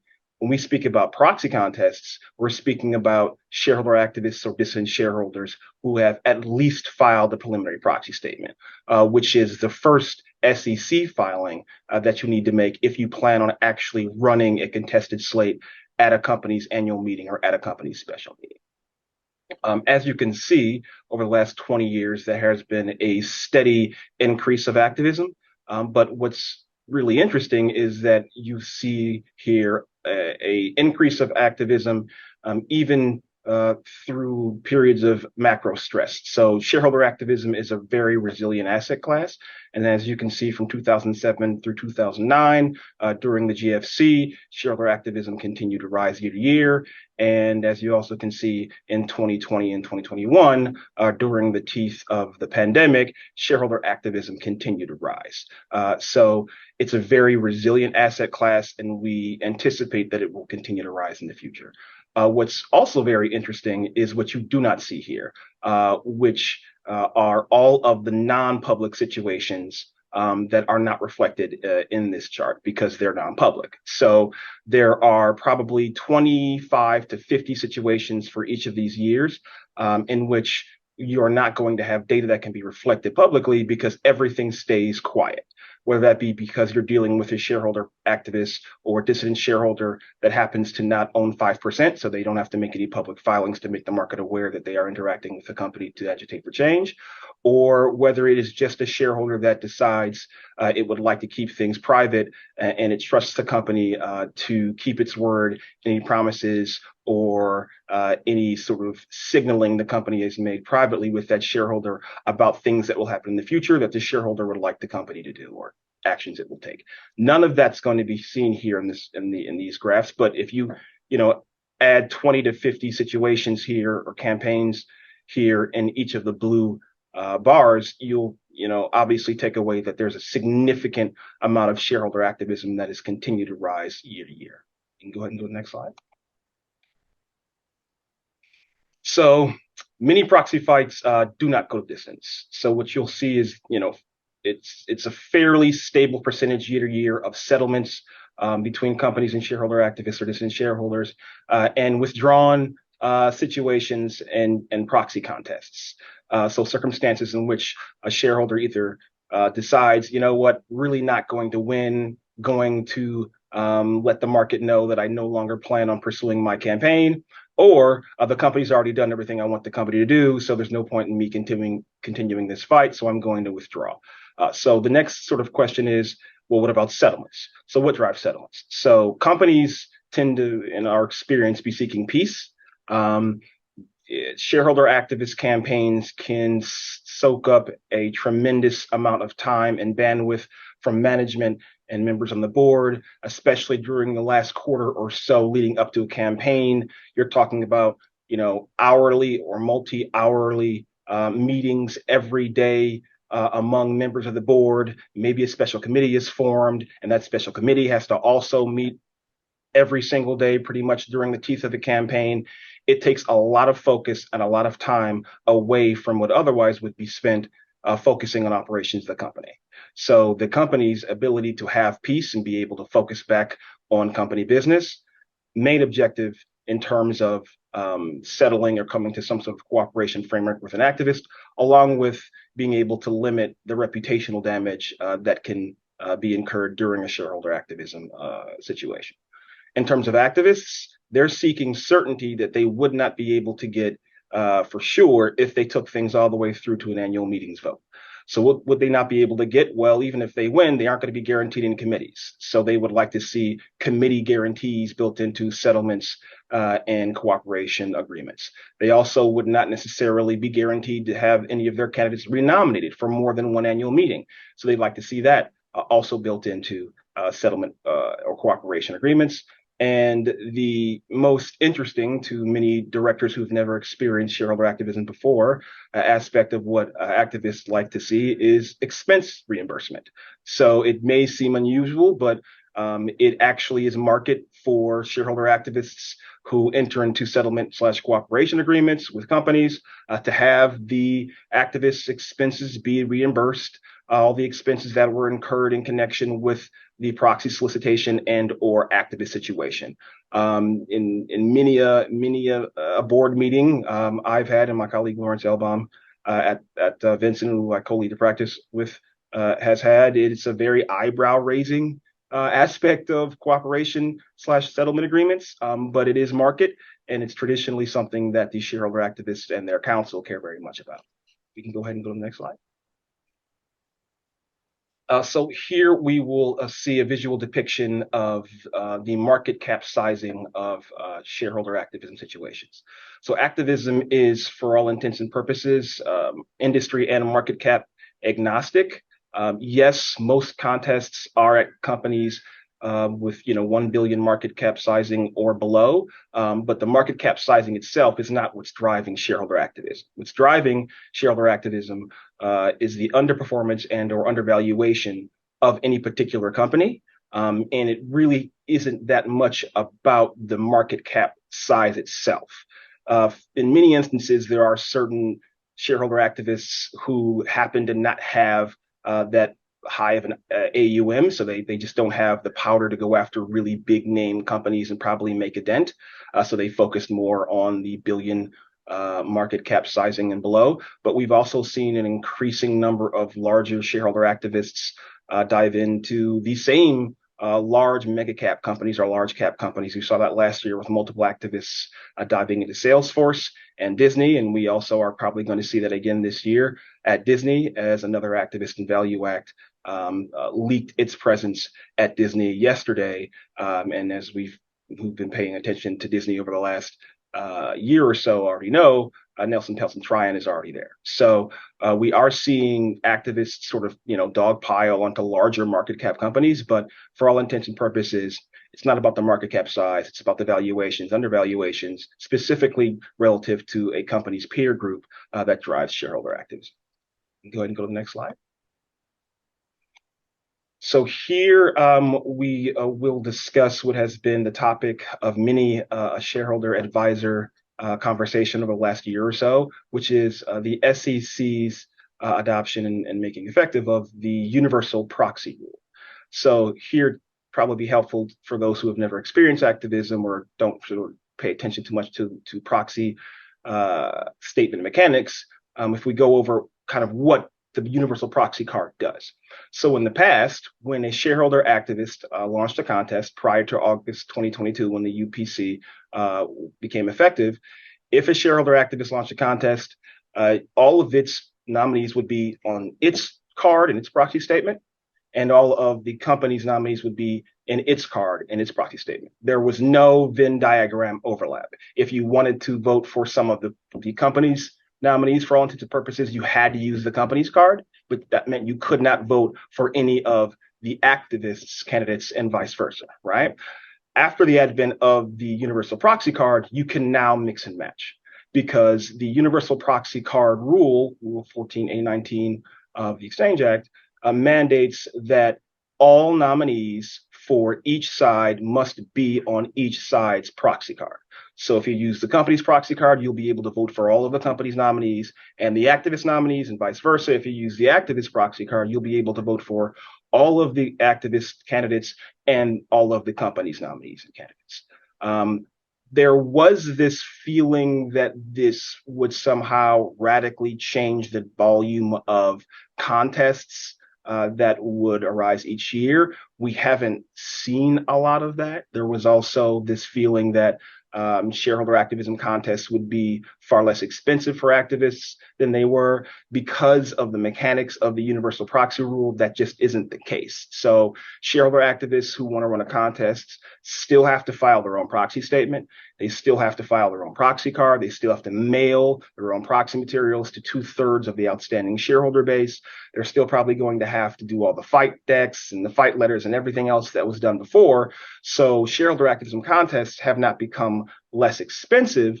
It's just that now all of the candidates are all in one place, regardless of which side's card that you use. We have seen a slight uptick in the number of board seats won as a percentage of contest slates put up, but this is a very small sample size. We're really in the beginning throes of the post-universal proxy card world, so not a lot to take away from that sample size and from that data. What we can pretty much determine based on even a small sample size is that there has been a much stronger focus on the skill sets of each individual candidate that's up for election, whether that be a candidate that was nominated by the company or whether that be a candidate that's nominated by the shareholder activist. So in the past, when I used to represent shareholder activists, a lot of focus was spent thinking through the holistic sizing and the holistic sort of substance of your overall slate, right? So say, for example, that you nominated 4 directors out of a board sizing of 9. A lot of attention on the activist side was spent thinking about the shareholder activists' incomplete candidate slate overall, right, on balance, as opposed to each individual candidate. So if you had a couple of very strong candidates, but you weren't able to find 4 strong candidates, you can only find 2. Well, maybe it wouldn't hurt you so much to nominate those 2 along with maybe some, less qualified candidates. And if you were able to drive the shareholder vote to your card, there would be a higher probability that all 4 of your candidates were voted for, even though only 2 of them were strong. Now, because all shareholder candidates are all in one place, along with the director's candidates, the sizing and the overall sort of fullness of the slate isn't so much of an issue. It's about the quality and skill set of each individual candidate. And that has been a significant point of not only discussion, but focus and capital spend on shareholder activists in going after and trying to find and source highly qualified candidates as opposed to, getting a couple of warm bodies along with maybe one or two strongly suited candidates. We can go ahead and go to the next slide. Here are a few of the results for ISS and Glass Lewis, who have shown a willingness to support companies post the advent of the universal proxy card. So Aimco, in its fight with Land & Buildings, went after 2 of Aimco's directors. ISS recommended for 2 out of 3 of Aimco's directors, only 1 of Land & Buildings. Glass Lewis recommended for all of Aimco's directors. And in that proxy contest, Land & Buildings only won 1 seat.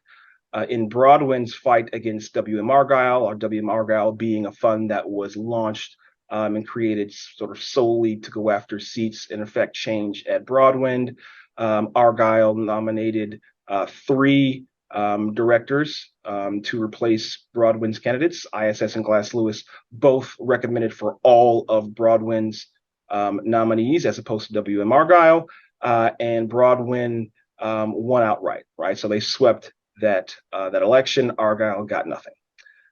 In Illumina's fight against Carl Icahn went after 3 of the 9 seats up for election. ISS recommended for 8 of the 9 director candidates from the company, and only 1 of Carl Icahn's candidates. And Glass Lewis recommended for 7 of the 9 company candidates, and only 2 of Carl Icahn's. What's really interesting about each of the, I'd say 2 out of 3 here, is that some change was recommended for. And there has been a lot of talk in the shareholder activism space that it's easier to get at least 1 person in the boardroom if all of the candidates are on both cards. It's probably more difficult on balance to get control because there is now a means of a shareholder to vote for multiple dissident candidates without giving outright control to a shareholder activist. So even here, as you can see, the proxy advisors were willing to recommend for at least 1 of the dissident candidates, and at least 1 of the dissident candidates made it into the boardroom. So more difficult now to shut out all of the shareholder activists or dissident shareholders nominees, but probably on balance easier to prevent a shareholder activist from switching over a majority of control of the board. Next slide.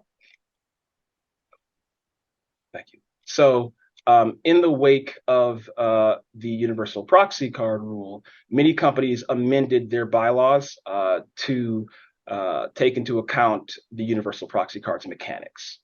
For the most part, the majority of companies just really only did that. They kind of fold in the mechanics of the universal proxy card rule into their bylaws. But there were some companies that went far beyond that, and those companies, in many instances, drew some pretty strong public scrutiny. The company that drew the most public scrutiny was a company by the name of Massimo, who was in litigation over its bylaw changes with Politan Capital. Massimo ended up rescinding its bylaws because of the public's reaction and litigation with Politan over the changes. But those changes went far and beyond just rolling over or adopting in the mechanics of the universal proxy rule. Those changes actually went further than even disclosure that would be mandated by Schedule 13D.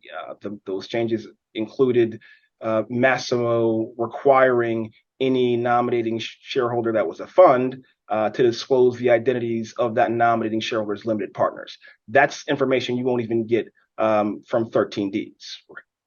So, what you're seeing are companies that, if they go a little bit, too far in terms of folding in changes of the universal proxy card and then going beyond that, and their advanced notice provisions that dictate exactly how a shareholder can make nominations and the information it must provide the companies. If they go sort of too far beyond just the mechanics of the universal proxy rule, in all likelihood, if they find themselves in a proxy contest, they will have to answer for the more dramatic changes. But we've also seen companies be able to fend off activist criticism, even if those companies did make some significant changes to their bylaws that went beyond sort of just the mechanics of the universal proxy.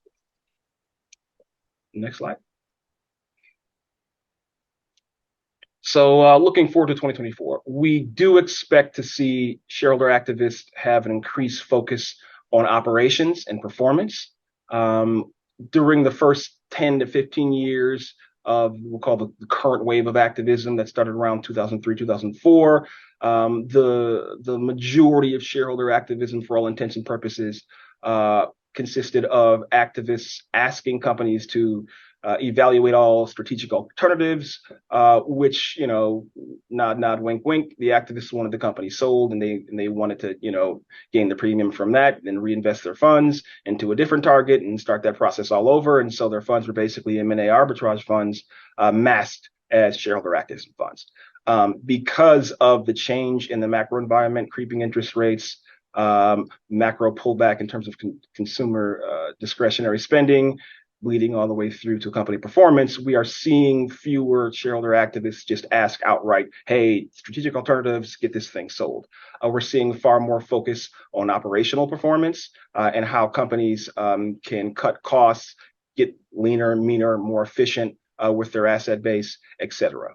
We'll see how long that lasts, but we anticipate that will continue at least throughout 2024. We also anticipate that de-SPAC companies will have their performance scrutinized very heavily. It's not something that's unknown.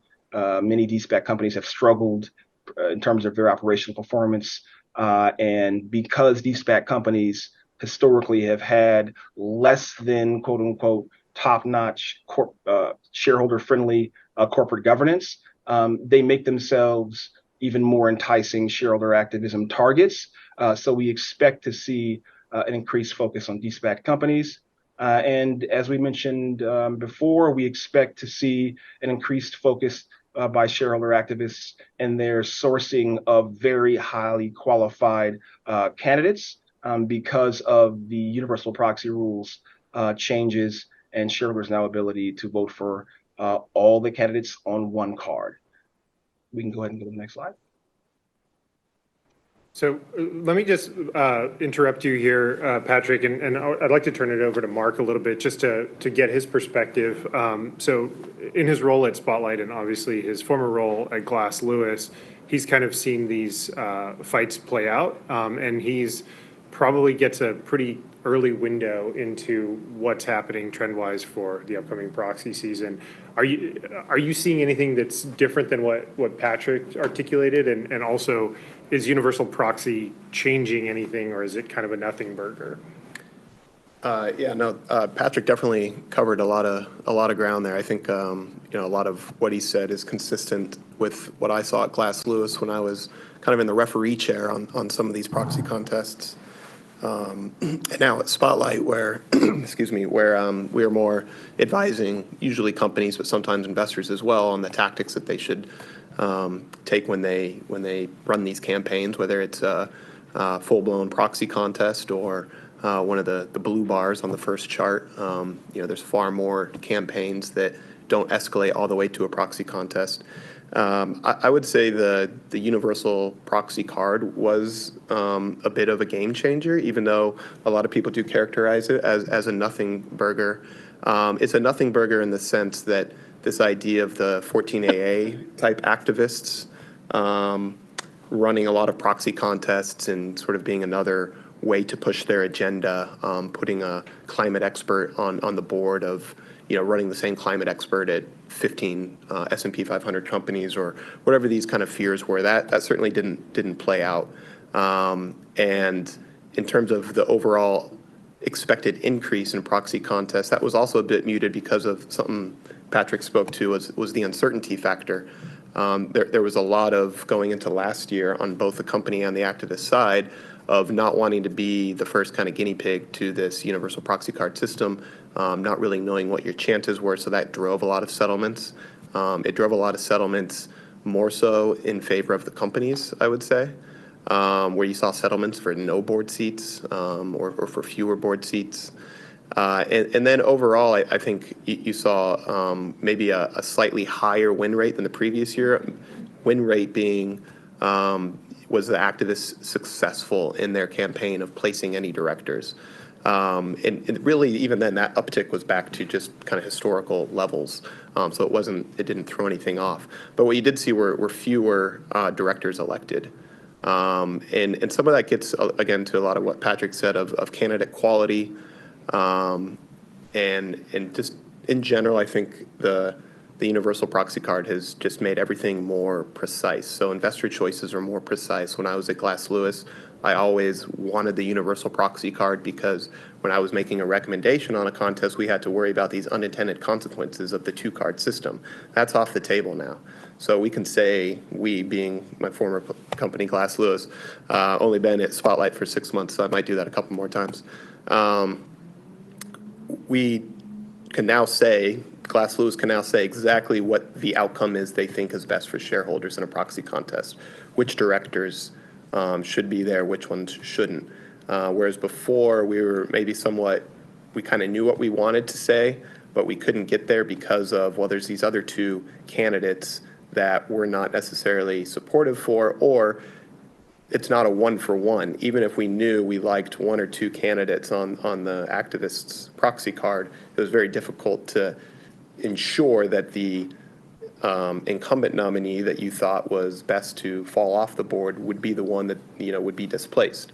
So there was a lot of things to think through that had nothing really to do with the merits of the actual campaign. So that's off the table, and really the system now is as if you just spoke to somebody on the street and kind of tried to explain, you would assume this is the system that it should be. This is the system that shareholders could vote in person at most meetings. Now it's just extended to the proxy.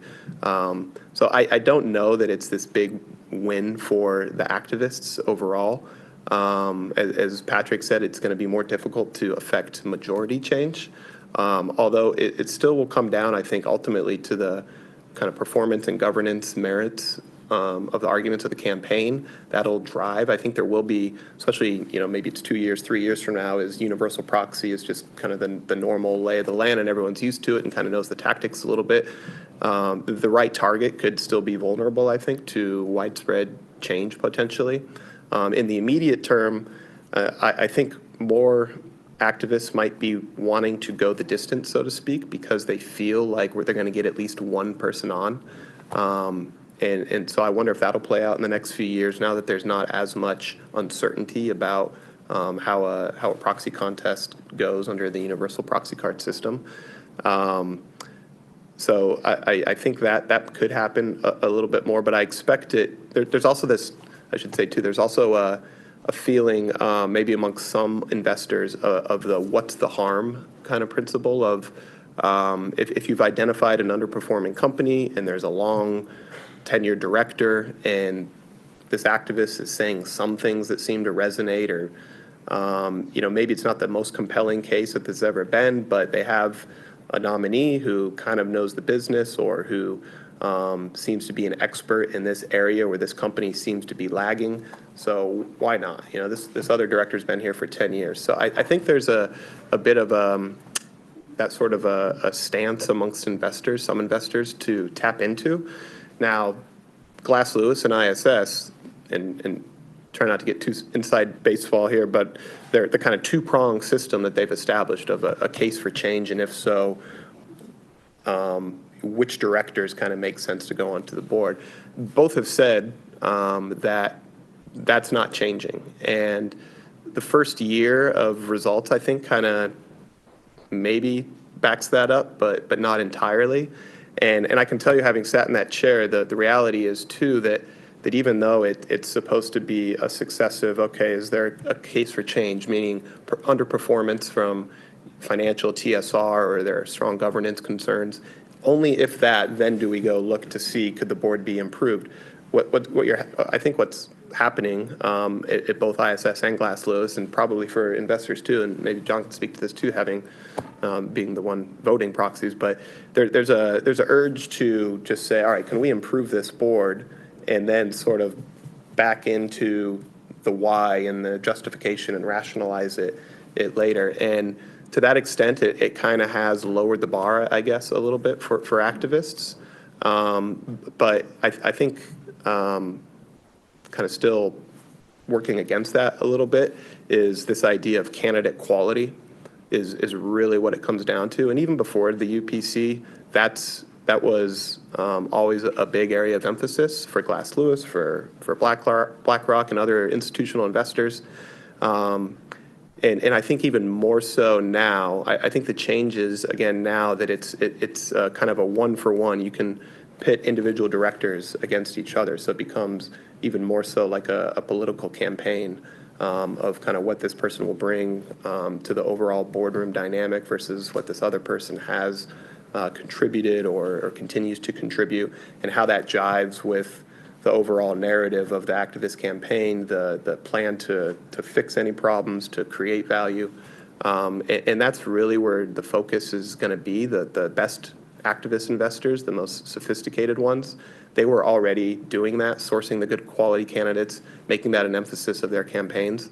And now I think it's kind of table stakes that you're going to need to do that in all market caps, all industries. The first time activists, which we're seeing a lot more of, I think that'll be a trend that continues under the universal proxy card as well. And all the way up to the most sophisticated activists are going to be emphasizing the candidate quality piece a lot more. On the candidate quality piece, one of the things that Patrick and I advise our clients on is, the importance of good disclosure here. And I would love to get your opinion, John, just, given the fact that now voters can sort of a la carte pick and choose who they want. It's long been a priority when I talk to clients to, even just describe your directors a little bit better. Why are they on your board? I'm trying to put this in sort of more concrete, real terms for the in-house practitioners here, because I think that it can sometimes be viewed as let's just refresh and just update some dates from last year's bios, and that's about it. But I would like to get your perspective. Do you even read those, and how does that impact your votes, especially in contested situations? We do read those. We are voracious consumers of director bios, skill matrices, every scrap that we can find about a director. We're up against a time wall here, so I'm going to go quickly. I think it'll help to explain the evolution of our process. We started doing a shadow UPC process on every proxy contest after February, or starting in February 2022. So we were still under the old system, but we started running a parallel process, simulating if we had UPC, how would we have voted? And it caused us to go through two evolutions, three different processes very quickly in terms of how we looked at things. And I think there's a lot of investors that are still stuck in phase 1 and phase 2 of our process. Phase 1, we now call the slowest gazelle phase.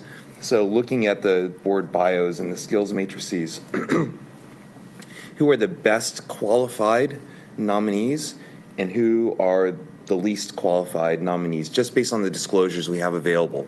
And you pick the best ones and you leave out the worst ones. I think there are still some investors that are there, but that lacks a lot of context. That means you may not end up with a financial expert on the board that can serve on the audit committee, lots of other things. Second phase was what I now call our build a board workshop phase, when you start to look at, okay, we need a financial expert and we need someone that is a governance guru that can lead NomGov, and we need someone, all the different skill sets, and you try to patchwork a board together like that. Again, largely based on disclosure rather than anything else. And that was good, but we were out of that phase by the end of March 2022, and we ended up where we are now. Where we are now is a holistic view, looking at interactions between directors and management to try to figure out who are the best qualified directors. But it all starts with that disclosure. And the more you can give us and the more you can help us understand not only what are the skills and qualifications and experiences that add to the board, but also how does that director fit into the boardroom and add value to that board, that helps us a lot as we navigate the contest. I was going to say that mirrors a lot of our advice, the our now being Spotlight advisors. Sorry, I'm mixing all my we's and ours. But yeah, the bios are just dates and positions, and that's fine for, the 90% of AGMs when you're running uncontested elections. But if you sense that activism might be coming in the next year or so, or you've been hit with a private letter or nomination, or you're in the fight, what Spotlight, what we advise our clients is to really tell the story of your directors, how their skills mesh with the company's strategy, operations, plan. It's similar to, the, I guess, kind of resume building advice that we've all heard. It's not just dates and positions and what you did and what your roles, but what your accomplishments were, what you actually did, what applies to the position that you're at now, that this company specifically, telling a narrative, telling a more compelling narrative. That resonates with Glass Lewis and ISS when I was there at Glass Lewis, and certainly I think it resonates with investors and speaks to kind of what John is wanting to see as well. Of you want to know that these directors are contributing in a way going forward to the company's current plan and operations, which you can't always get from skills matrices with what's behind that green check mark, and just reading the kind of factual bios in the proxy statement. Well, I know that we've exceeded our time here. This has been incredibly helpful to have your perspectives here. This has been a really engaging discussion. Unfortunately, we haven't been able to get through all the content that we had hoped to. So if you have any questions on the materials that we've provided, please reach out to Vincent Elkins. We're happy to give you some guidance there if you'd like to talk directly on those pieces. Okay, welcome back. We're in the ethics credit stretch here, the part you've all been looking for. It's my pleasure to announce the winner of our joke submission, except I don't have the name. I'll just tell you.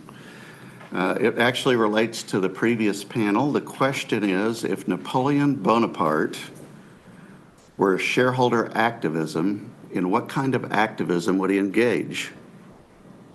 Well, short attacks, of course. So, Robert. So if you sent that one in, you get to claim the bigger bling. And there were a number of other submissions. We may decide to just share those around, but without attribution, given the nature of a few of them. There are some dad jokes in there that are meaningful puns, but they have to be read. If you just say them, you'll never get there. So with that, let me introduce again my colleague Catherine Frank on the right. You've seen her in a prior panel. Joining us for the first time today is our colleague Rebecca Fike, who previously was an attorney with the Securities and Exchange Commission Division of Enforcement and is now in our complex commercial litigation, where, as you might guess, she deals with a lot of issues relating to publicly traded companies and SEC enforcement matters. So I think, Rebecca, you're going to lead off this panel, and it's all yours. Great. Thank you, Robert. And I don't have any good insider trading jokes. I'll have to work on that. So we're going to go in through just kind of a high level, what is insider trading? What does the SEC want insider trading to be? Some recent cases and kind of what we can learn from them. And then Catherine and Robert are going to talk about several of the new rules that are in this area. So at its core, insider trading is transacting in, which includes buying, selling, and gifting securities in breach of a fiduciary duty or relationship of trust while possessing material, non-public information. And there is a scienter element of knowledge or recklessness. Now, what you'll kind of see as a theme through some of what we're talking about today is that in breach of a fiduciary duty or relationship of trust, kind of put parentheses around that. That is still the law, and that certainly matters. That said, the SEC is very much looking for cases, I think, where they can expand what breach of fiduciary duty or relationship of trust means, because at its core, I think the way they kind of are viewing insider trading right now is that it's transacting in securities while possessing material non-public information. It's to them, I think, it is committing almost a fraud on the market. It is buying and selling securities with MNPI. That means you are kind of committing some kind of fraud on the market generally, and they are finding ways to find breaches of fiduciary duty and relationships of trust. So in this day where we talk about precedent and the value of precedent or overturning precedent, and without wandering into some more sensitive areas, one of their issues is they don't like Chiarella.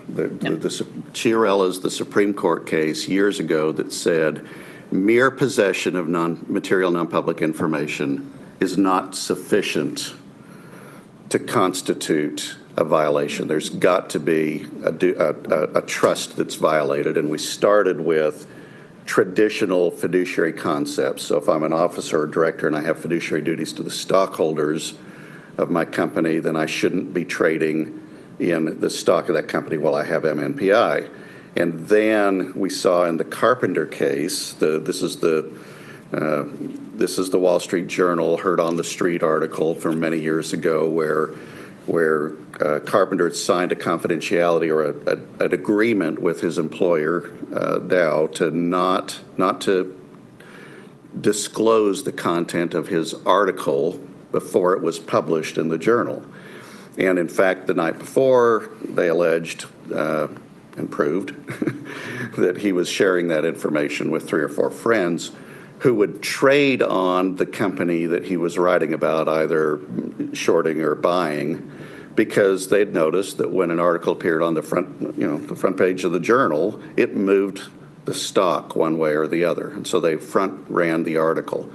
And in that case, you don't have a traditional insider. You don't even have information from the company itself, but you had somebody disclosing information to third parties for their benefit in violation of the employer's policies.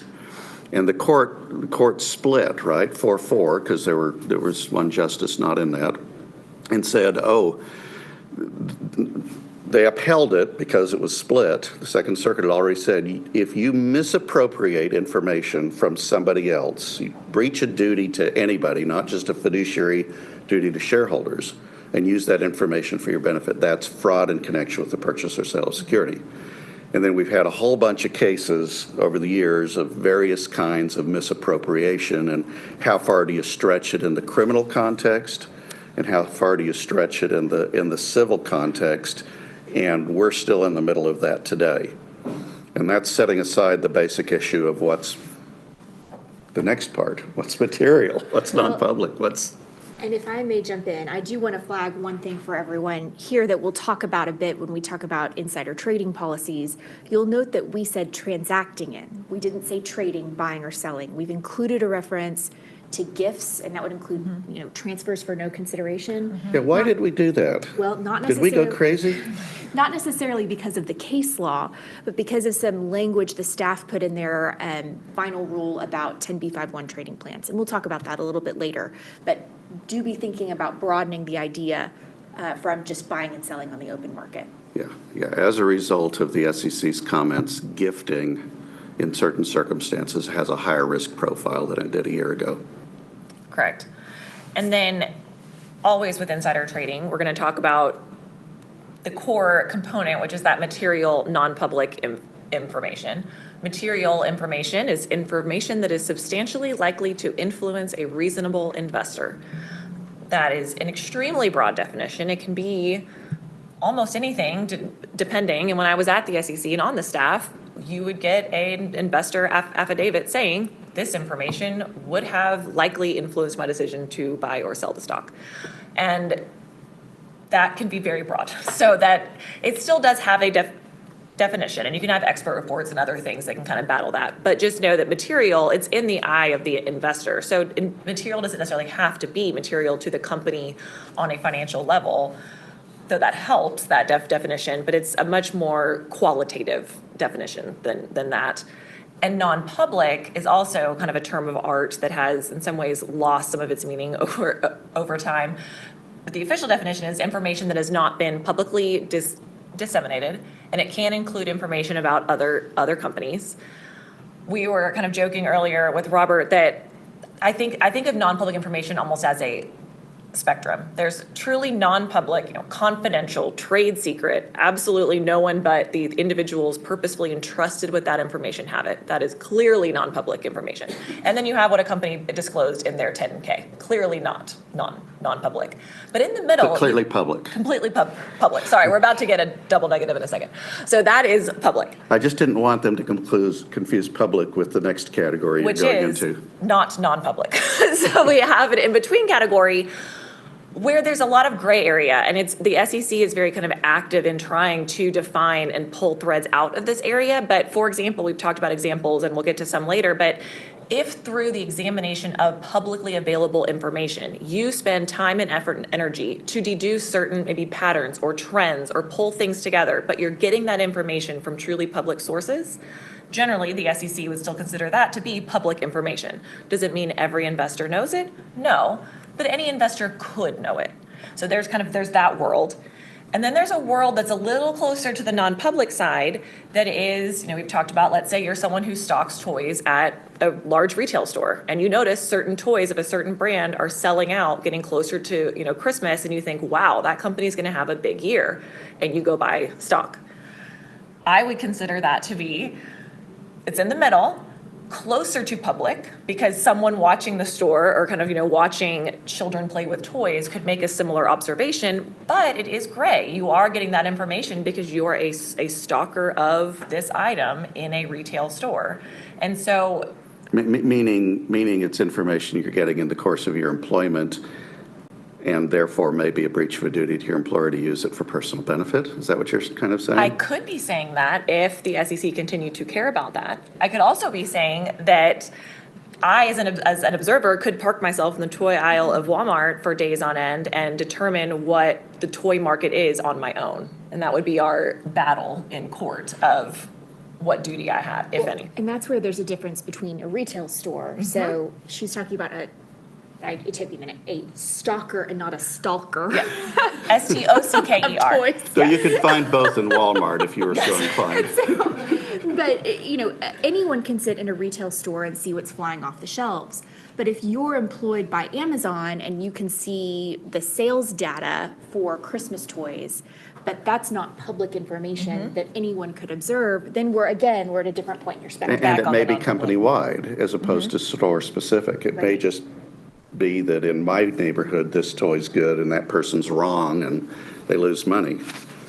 Which is all to say why this is a complicated area, and the SEC is very aggressive in this space. And what we see, and I was on the staff through 3 different administrations and different chairs, it depends on the appetite of the commission to take on risk in litigation and how they want to define these elements of the potential charges. And right now, you have an administration and a chair that is willing to take on risk. And so they're willing to say, we think this is insider trading. We think this should be insider trading. And therefore, we're willing to file a complaint, and we'll get to Panama a little bit later, that could lose because we're pushing the boundaries, but we're willing to do that. And that is the environment we are currently in.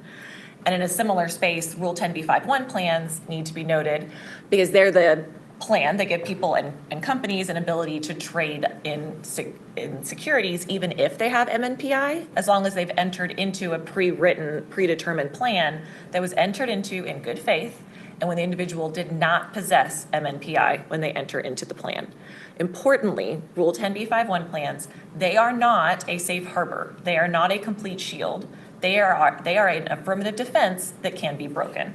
And as we'll see, the SEC's had a couple of cases recently that did bring insider trading charges when the trading was done pursuant to a 10b5-1 plan. So how are you going to find these things? How do they go about it now? I mean, I always, in the old days in which I dwelled so much of my life, We've learned. Somebody gives a tip to the SEC that they need to look at X, or there's a big deal that's announced and then they send out this letter saying, tell us everybody in your company that knew about the deal or the earnings release just before, because there was a big movement in stock. So it's very event driven. Is that still the core of how enforcement's going, or what are they doing now? So now I would say there's both. event-driven investigations will always still happen. And I think it's important that they still happen because you still have people, that are trading based on information about an event that's going to happen. I will say FINRA does more of that kind of patrolling and initial investigating. If you've ever gotten one of the FINRA letters, they'll request a timeline, emails, things like that around some kind of event in the stock. FINRA then makes referrals to enforcement if they think they have, facts to support a potential investigation. I will say enforcement does not pick up all FINRA referrals. And in fact, I think the ratio is pretty low of what they actually take forward into a potential investigation. And that's in large part because that event-based approach involves a lot of time and resources on the SEC side and often has fairly low, penalties or unjust enrichment, because an individual committing potential insider trading, the margins are usually in the thousands. It's 10,000, 15,000. It's certainly money, I would love to have, but it's not a thing that's going to make a headline. It's not going to, inform the market. It's not going to change behavior. And it takes a lot of time in an event-based approach for an individual to go through those emails, those texts, the timeline, contacts, and try to support out that whole case. And so oftentimes those tips don't get picked up, but FINRA is kind of the start there. Where the SEC has moved and where they're finding very productive is to a market-based approach. And they can do that because of the AI tools that they've developed in-house. They have a specialized unit, the Market Abuse Unit, which is a unit within enforcement that focuses on kind of market-wide trends and activity. They have a proprietary system they developed in-house called Artemis. Artemis is the goddess of the hunt, and so they worked very hard to create a tortured acronym to make that work. Artemis stands for Advanced Relational Trading Enforcement Metrics Investigation System. It's like a Mad Libs of SEC-ish words. But Artemis uses all the consolidated audit trail data, so all the CAT data that now must be reported. It tracks all trades, orders, and quotes in the U.S. equity market. It compiles all of that information, overlays it with just what's actually happening within the market, and finds much broader schemes, as they would say, or much broader attempts to insider trade or take advantage of the market, and they can look over multiple stocks, over multiple time periods, and over multiple traders. And that's where they're finding some of these much larger cases that are getting headlines, like the front-running cases and hack-to-trade cases that involve, many people over years, and they're having totals of, $80 million of, unjust enrichment, which is extremely high for an insider trading case. Sweeps. Enforcement sweeps. So like many things, these go in and out of favor depending on who is in charge of the SEC at the time. I worked at the SEC under Pekin, and they mostly dropped the broken windows strategy of pursuing, many cases over small violations. The idea being, we're kind of tapping on as many market participants as possible, letting them know we're there, we see you, we're willing to bring cases. And the hope is if everyone's really watching, their P's and Q's, then the market as a whole is, more honest and sound. That was a method under Chair White and other past directors, kind of dropped a bit under Chair Clayton. Now I would say, I don't even know if I would call it broken windows. It's kind of... No, they go break the windows. They go break the window. Yeah, it's much more of an idea that, I'll just say from sitting in the Division of Enforcement, the first kind of 6-7 years I was there, you often found technical violations in the course of an investigation, a late Form 4 or a failure to file one, or some small technical violation. But unless you could pair that with a fraud charge or a broader kind of fraud story, I can't think of a single time we brought those charges. It was always kind of fraud plus. And then the plus was what you often negotiated with counsel and settlement. So it's like, okay, we have 17A, kind of non-CNR fraud, and this technical charge. We understand you fixed it. You've been a good corporate citizen since then. We're going to drop the fraud and keep the technical violation. That might be the only time you saw a standalone technical, but I can tell you behind the scenes, there was support for a fraud charge there. And that was just part of the negotiation. Now, if a staff is in possession of facts and investigation that support a violation of any security law, they are going to bring that case. I haven't yet had one where they haven't, including in the most technical sense, and you can negotiate a small penalty, no monitor, no follow-on stuff. You can negotiate down as much as possible, but at the end of the day, if they have a violation, there is, I think, in the director's mind, a tally mark on the charge side of the SEC, and they want that tally mark there. And it is very hard to kind of talk your way out of it. And that has really changed the types of cases that they're bringing. I'd also just note on sweeps, sweeps often don't start out as sweeps. They start out as an individual case. They see, oh, wow, they had a pretty clear violation of this technical charge. I bet other companies who operate in a similar manner do too. And then they send out, subpoenas to those companies and find more. So sweeps often become sweeps over the course of what initially started as maybe a whistleblower investigation or some other kind. You commented on the kind of a little bit of the relationship between FINRA and the SEC enforcement. What about between SEC enforcement and DOJ, since many, particularly in insider trading, these could also be criminal law violations? Yes. So in my experience, it was always SEC referring matters to DOJ when it came to insider trading. Very rarely, maybe in some large corporate fraud case, DOJ might have a witness who pleads out and gives information about insider trading that then might get referred to the SEC. But that was pretty rare. It was usually through the SEC's investigation, they found it, identified it, thought, hey, I bet the DOJ would be, interested in this. And then they reach out to the DOJ. It's much easier for the SEC to get trading data, financial records, bank records.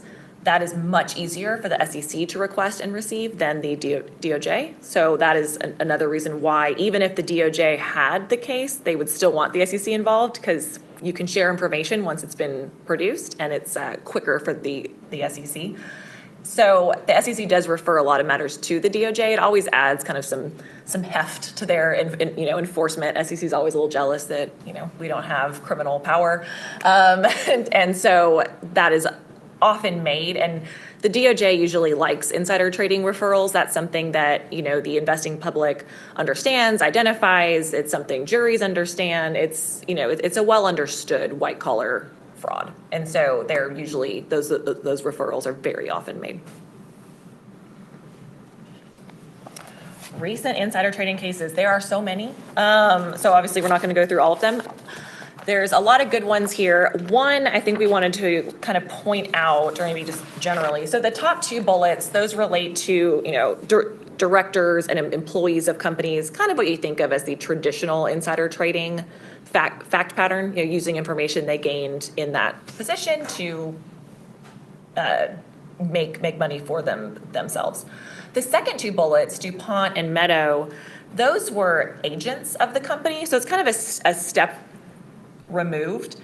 And that's one where we're starting to see that market-based surveillance that the SEC has, and they're, better and faster at picking up that information from the market. And the final one, and I think Robert has some comments on a few of these, but the last one's just an interesting one. One, it took place in Dallas. It involves an attorney. It was actually D.C. Oh, was it D.C.? Okay. It's Washington, D.C. office. All right. They're actually in our building in Dallas. Well, they are, but there are a lot of places. Yes, they are. So this, to be fair, not that we're calling them out, could happen probably, anywhere. There was a visiting attorney with the firm who traded thousands of securities based on MNPI about clients of the firm, and he made, $40,000. What's important here is it was over several companies, several clients, and it was small amounts of money spread out over time that added up to this $40,000. And that's the kind of thing that would have been very hard for the SEC to find in the past. And he did, we just found read plead out to the DOJ on that. So DOJ did get involved for only a $40,000 gain. So DOJ likes insider trading. And so that did get referred, and he plead out guilty on charges with the Department of Justice. Yeah, he hasn't been sentenced, but that is a potential 20 years in jail for basically, by the way, looking at stuff in a document management system on matters that he was not involved in and had no reason to be looking at. That's what he was doing, was data mining within the firm's document management system. Yeah, look, if any of you's ever read Matt Lemine, then you'll know that over the course of various articles, he'll cite some of these cases and list some of his laws of insider trading. The first rule that he always says is don't do it. Now, that assumes you know what it is. But don't do it. But then he has a list of how not to do it, because these are all based on cases of how people were caught. So it's real interesting things like, don't buy out of the money call options on merger targets. That's not a good way. And don't text or email about it. So the DuPont case is a good example of that. The latter two people in that, Kaplan and Feldman, after they made quite a bit of money trading off of these tips from a close friend, texted in Russian, "Let's hope our golden goose will continue laying golden eggs." So that kind of killed their scienter defense, and that they didn't know what they were doing. Beautiful thing to show a Defense. jury. Yeah. Yeah, so don't text in a foreign language about trades. That might be a rule, because they will translate them. It also, Rule 15 of Matt Levine's rules is don't insider trade while you're a police chief. You'll notice that that one of the guys here was a police chief and close friend of the guy doing the tipping, so that hits those. So, and then I'll just add on that one, there's yet another piece, which oddly enough didn't get a lot of attention.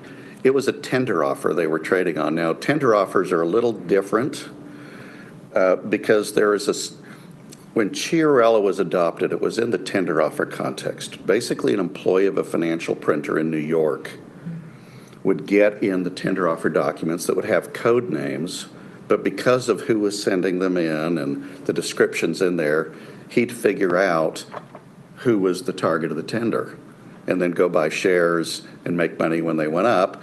And then, he ultimately got off, but of course he had to get all the way to the Supreme Court to do it. He did not keep his job, by the way. Okay, but ultimately he wasn't convicted because it was, at the time, the misappropriation theory was not established, and he didn't have any fiduciary duty to the companies involved. So that's the case of, again, no MNPI. Well, the SEC said, great, you're going to do that to us. We're going to exercise our rulemaking, and we're going to adopt a rule that simply says, if you're anyone other than the bidder and you're aware of the tender offer and you are transacting in the securities, that's all we need to show for a violation. We adopt rule, I think it was 14A3. So this, even though it was really broad as a traditional insider trading, it would have been an easier case under the securities laws to just bring it under that tender offer rule because they were aware of a tender offer. So tender offers, it's an easier path to getting a violation. So be very careful if you're in M&A and you don't know whether it's going tender or one step. Just be very, very cautious. People are in a higher risk zone. How about Pfizer? What's these two 10b5-1 cases that the DOJ said were groundbreaking insider trading indictments? How are they groundbreaking? What are they trying to tell us through these cases? They're actually not groundbreaking. They're fairly classic insider trading cases. So they hype, and if they Yes. were subject to securities law fraud, they would, okay. Don't They trade in omitted DOJ material stock. facts, at least in the headline. Although that's fine, you just put in a footnote at the bottom. But what happened here is in both of these cases, the trading was done, the alleged and then proven and insider trading was done pursuant to a Rule 10b5-1 plan. But in both of these cases, the executives who entered into the 10b5-1 plan did so with possession of MNPI, and in fact entered into the 10b5-1 plans so that they could trade on that MNPI, that they knew something bad was going to happen and they wanted to be able to, or good, depending, and they wanted to be able to trade in their stocks. And this is one where it was really kind of lauded as this landmark case, and there are plenty of articles that said the same thing. And it's true, and that the SEC had not yet found a good example like this to bring where the trading was done pursuant to a 10b5-1 plan. But it was pretty classic insider trading. They had insider knowledge, and they wanted to trade on it, and so they used the 10b5-1 plan in order to do that. And I will say that these are helpful cases in some ways, because I do feel like sometimes when talking to or educating board members or executives, the mindset is, oh, if I have a 10b5-1 plan, I'm fine. And maybe, right, as long as on the day you entered into that plan, you had no MNPI. And the SEC has changed the rules, and we'll talk about that again, and has explicitly required that directors and officers sign a statement that they're entering into the plan in good faith, which previously wasn't required. But that. But was generally the practice. Was The generally the practice. broker-dealer forms all had that already. Right. But, you know, I think there was this, or there can be a misunderstanding, right? That, oh, you know, I'm going to sign up this plan, it's not going to start running for 60 days, and then I'm clear, right? And these cases are just helping emphasize that that's not exactly how it works, right? You really need to think about what you know on day one when you're signing the plan in order to keep your good faith defense. In other words, if I think we've got a good earnings quarter, we're not in our formal blackout, I enter into a 10b5-1 plan, but my first trade under old standards, just out of prudence, but under current standards, under the rule, is not for the later of 90 days or 2 days after the earnings release. I say to myself, well, maybe what I know is MNPI because it's really a great quarter. But by the time I do any trades under the plan, that will have been made public in the earnings release. So it's okay. I'm going to adopt the plan and trade after that's public. No. No. If I have MNPI today, that's the end of the story. I cannot rely on subsequent disclosure to give me a 10b5-1 defense. Now, I may have a separate one, which is at the time the trades actually occurred, there was no MNPI because it was disclosed. So I don't need my affirmative defense. But then the SEC comes back around and says, you have a violation of controls and procedures at the company because you authorized a 10b5-1 plan at a time when it didn't comply with 10b5-1. And that's sliding into, but still not quite on the facts of the Charter Communication case that was just announced Tuesday and is not in the slides, right? But that's a company where a board authorized a $25 million repurchase program by the company, but it wasn't one of those with flex language. We can do it through open market repurchases, ASRs, 10b5-1 plans, whatever other privately negotiated transactions. That's our normal preferred flex language. They just said it is going to be only through plans compliant with Rule 10b5-1. Management went and bought $25 million of stock under plans that purported to be 10b5-1 plans, but they violated various provisions of 10b5-1. There was way too much flex still in the hands of management to make changes about the amounts and the timing. So it didn't meet the requirements. It didn't appear that the SEC thought that the timing itself of the trades was otherwise with material non-public information, but it said that because the plans failed 10b5-1's requirements and because the board authorization only allowed 10b5-1 compliant plans to be used, there was a failure of internal controls, and the fine was the full $25 million. So they spent the 25 buying in the market, and they spent another 25 to the SEC on it. So that's a not quite on the facts of the first one, but it's the disclosure control area and the internal control area are increasingly used enforcement paths to get into things, and you're going to see this again in Section 16 shortly, an area that we really hadn't seen that kind of behavior.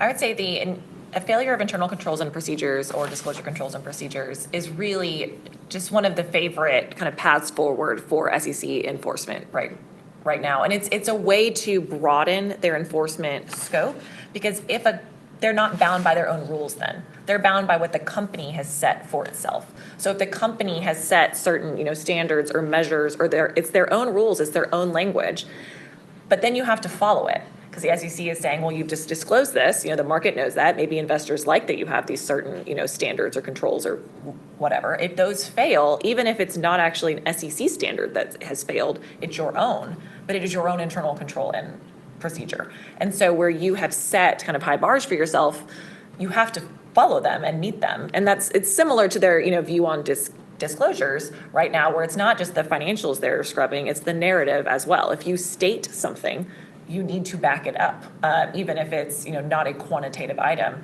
I think that all kind of plays to the same view that the SEC has right now. So that crosses a lot of areas, right? That's greenwashing. Plaintiffs come in and use your own standards to set the standard of care, even if it's not the one that would be the default standard of care under the law. The SEC is doing it, and the DOJ has voiced some of the same kind of words. So there is a real strong tendency when people do press releases, when they do policies, when they do charters of boards, to be aspirational in what they set out. And it's sort of like New Year's goals. Right? I will be 20 pounds lighter. I will run the mile 2 minutes faster. I will be more outgoing. I will be kind to my spouse and younger sister. And what are your internal controls and procedures you put into place to ensure that happens? So That's what the enforcement attorney is asking. So what are they? Prove it. Prove you meant that, So resolution. you're held to the aspiration, net zero at 2050. And I'm held to the whole discipline around my first statement that was even my policy, and whether it was achievable and whether I had the steps to monitor that and make sure that it was happening usually with at least two sets of eyes on it, because that's where we see a lot of other trouble is, like the CEO approves a buyback. I think we talked about this last year, but didn't check with the disclosure committee, and there was MNPI, and so that was also a disclosure control problem for that company.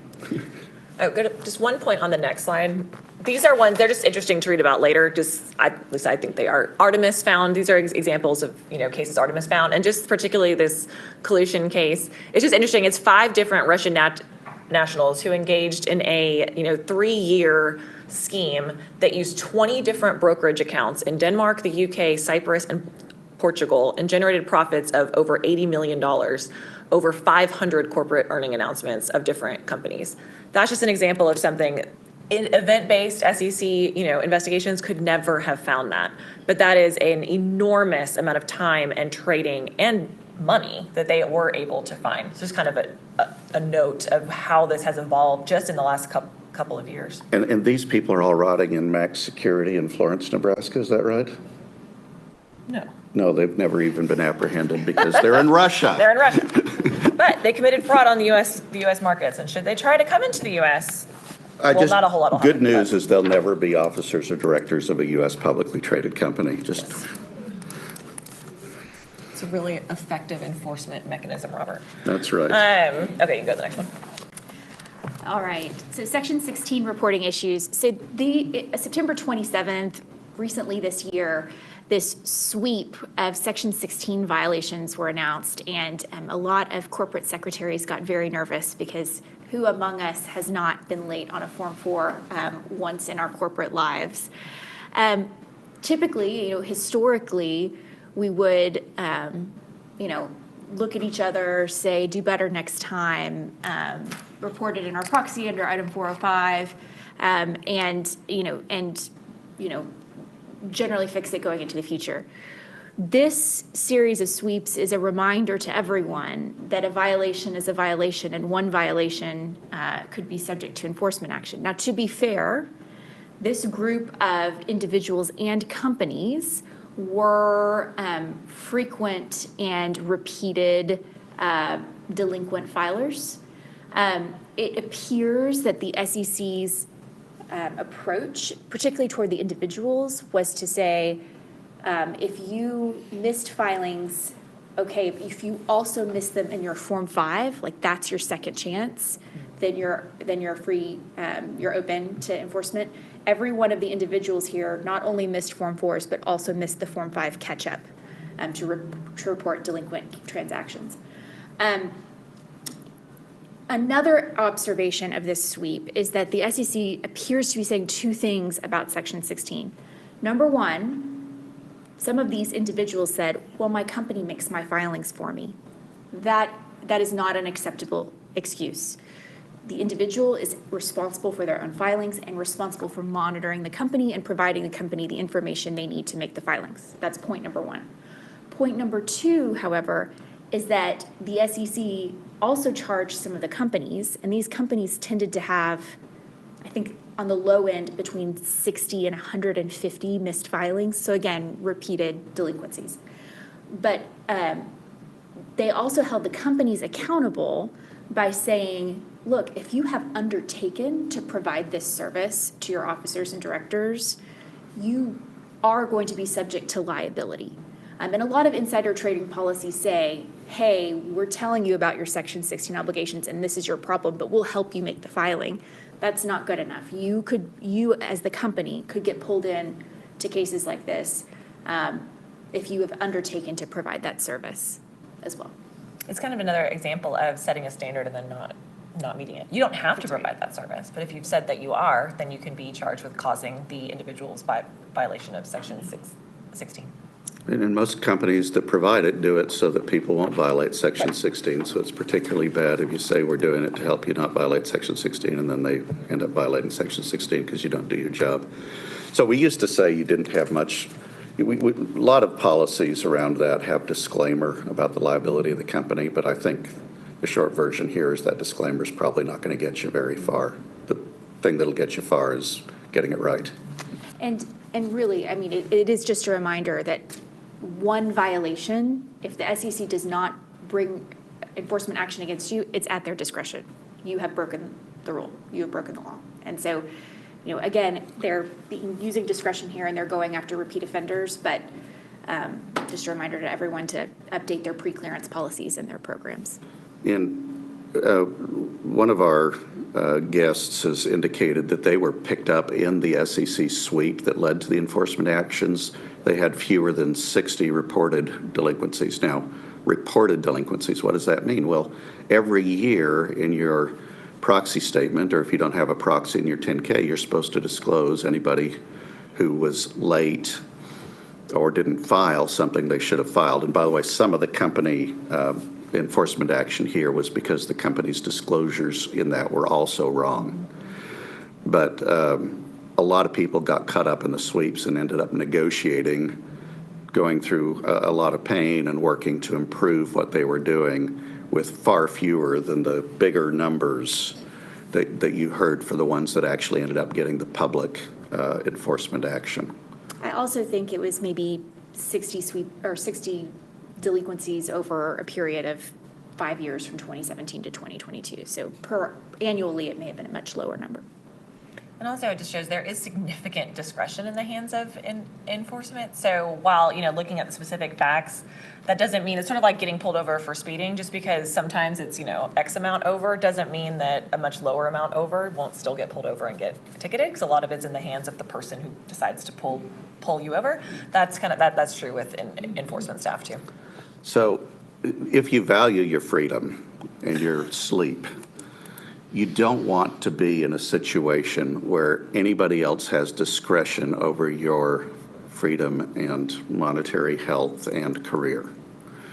Now, we all have some degree of that, just the nature of life, but we're now talking, you don't want a government official with prosecutorial powers or enforcement powers having discretion over you. Okay? That's what we want to avoid. And this next slide is a good example of that, because over there in the Section 16, we still fundamentally were talking about many violations being used to make an example. In each of these cases that came out in August, it was a single violation. And in my own opinion is that this is a form that has been too much abused or misunderstood. Okay, I think if you were to ask the common accountant or CFO what a Form 12b-25 is used for, it's, well, if we're not going to get filed by our deadline, we can get 5 extra days or 15 extra days for our 10K if we'll just file the form. You just check the box and you file the form. And I think there are a lot of forms out there that if you pick up, look exactly like that. So they've claimed the extension. Sometimes they miss it. In fact, they tend to check the wrong box when they know they're going to miss it. That's a separate problem. And they don't think about whether there's a standard that allows them to check the box. It shouldn't surprise us that the SEC actually has a standard written in the rule and in the form that you have to have a basis. And we've got the fines and the companies there, but this is really the important point.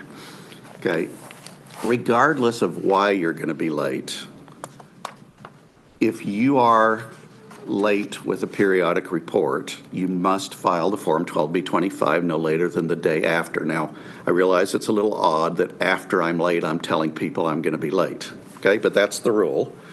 So next day, November 10th, if you were an accelerated filer on a calendar year for a 10Q this month, you would have had to file a 12b-25, checking one of two boxes. One box just says, I'm going to be late.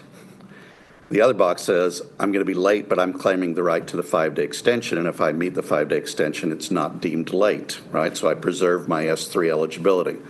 You ought to shut down there should be no insider trading. If you opened your window off of your earnings release and your Q is going to be late, you really ought to think about closing that window, at least for the people subject to 144, because you're not 144 eligible now until it's filed.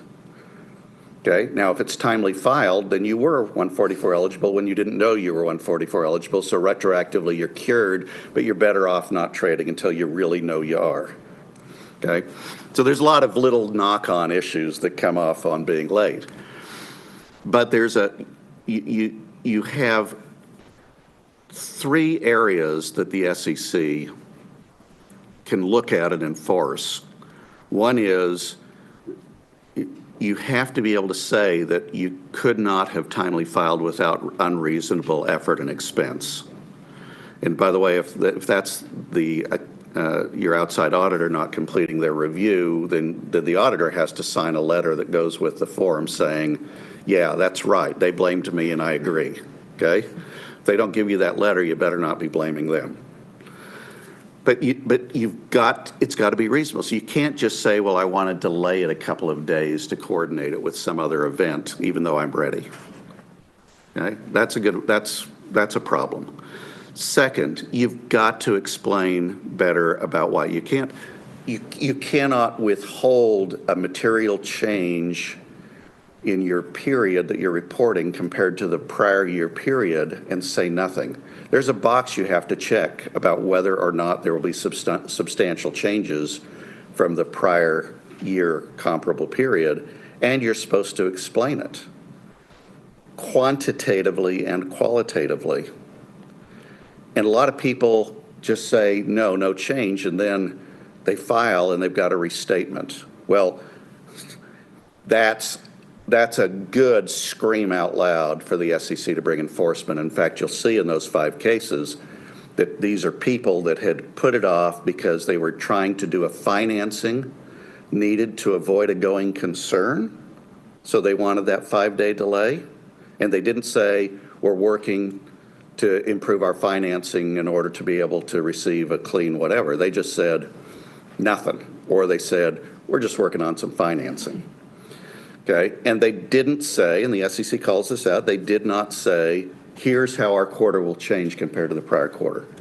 So it's just not a freebie. It's not a Monopoly card that says just go over here and get the extra 5 days. You've got to have the disclosure. By the way, if you failed to file the Form 12b-25 the day after, that's an independent reporting violation. Of course, any day you're late is a reporting violation, but part of the reason we're telling you this is because much like a company that's struggling with cash decides to take the tax withholding money that they've collected out of paychecks and they don't pay it to the government, they use it to pay some vendor. And under tax law, the directors of that company are now personally liable for the money that was deviated from the government. Personally liable.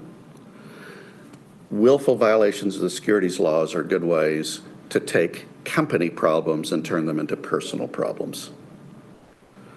bad enough to have a company problem, worse if it's also a personal problem. Okay. Oh, don't we have a poll? What happened to my poll? There you go. Sorry. Catherine, do you want to lead us through the poll? Let's do it. Because I think this is going to be our last topic of discussion here. Yeah. We may go 5 minutes over because of the timing the reason we'll go 5 minutes over is because you're supposed to have a full hour of painful listening to us to get your ethics credit for an hour. So And we must be ethical about our ethics. we have to do that for you. Okay, question for you Sacrifice. all. Does your company monitor or require pre-clearance for directors, officers, or employees to trade in the stock of other companies? So companies that are not your company, particularly in the same industry or that are economically related to your company? So let's take a vote, and let's see if we can persuade a few people to raise their hands in the room while the online folk are voting. So just, again, an honest answer. I'm old. I won't remember your faces and names, so don't worry about that.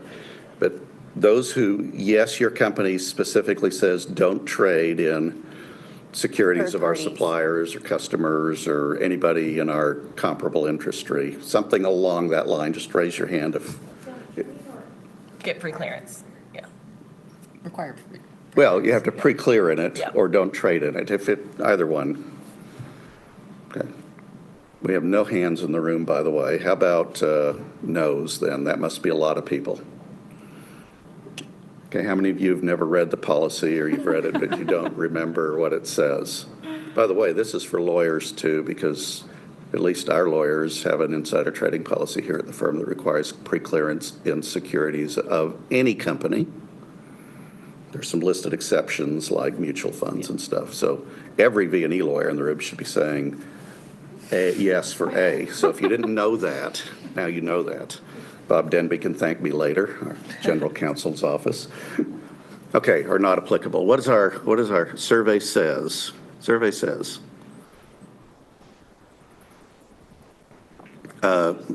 Most people don't think it applies. A lot are unsure.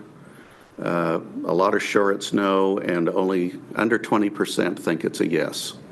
You know, that surprises me because I think that language is probably in a lot of insider trading policies because that has been the form for many years, and it's not obvious, and it's sneaking It's up in on corporate counsel's form. Yeah. It's in the SPP form that's been around for 20 or 30 years. It's been in our form. for years. Lots of them have a little paragraph that says trading another company's stock, and it says you shouldn't trade another company's stock if you have MNPI. It may or may not say you have to pre-clear it. It may or may not say we can impose a blackout on another company in certain events. They're actually, you'll see that one a bit more in insider trading policies. Or they'll just do it, right? We're in M&A negotiations and they say, you cannot trade in the company of XYZ because you're in the inside group that knows we're talking to them. Yeah, I suspect even more likely it's in the lead-in language and the definitions at the beginning of your policy. So that's worth taking a look at or calling your favorite V&E lawyer. And speaking of the SEC enforcing standards that are higher than what they could enforce on their own, if you have said that, trading in the stock of, a lot of policies say, any other publicly traded stock or any other company based on material and non-public information learned in the course of your employment. It's all very standard, but it'll say, of the company, a competitor, or any other public stock. Do you have the internal controls and procedures to ensure that you are monitoring that? Are you enforcing that policy that you have written that is a higher bar potentially than what the SEC would set? I think many people could be surprised when they read their Yeah, so insider trading investment policy. banks and financial services companies typically do, right? Their trading policies are very broad. They cover almost any security with pre-clearance requirements and maybe have flat prohibitions on trading, transacting in client stock. But you get outside that to normal industry stuff, that would be really unusual to have a standard, you must pre-clear every trade and every stock that you do with the company. We usually are just worrying about trades in our own company, and maybe we'll worry if Like a we're doing a counterparty. really big deal like an M&A deal, maybe not even a commercial deal. They may not even think about it in a big commercial transaction, but M&A, usually somebody says we need to tell people not only not to trade in us, but not to trade in the stock of the other company as well, right? I would think of an exception. If you're a company that primarily relies on one supplier or one buyer, sometimes those supplier or buyers will be linked in, but along with public M&A, just because there's a long-term relationship there, but other than that. And vice versa. I think, we had a client that learned that analysts were able to better predict how their quarter was doing by calling the supplier of the boxes of the product that they made, and they were figuring out the advance orders so they could figure out the company's internal projections through the box orders. So they had to be more express in their contracts with that supplier and others and diversify their supply chain to reduce the ability of analysts to get that information from third parties.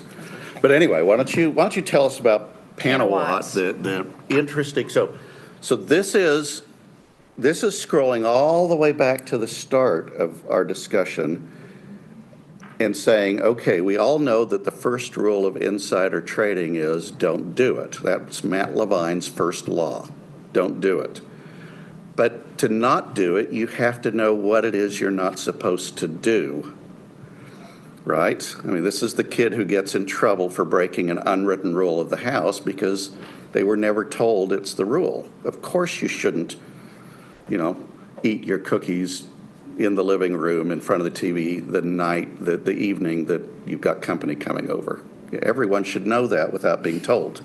So we're now into that area of stuff you're supposed to know without necessarily being told. And it's kind of back to that.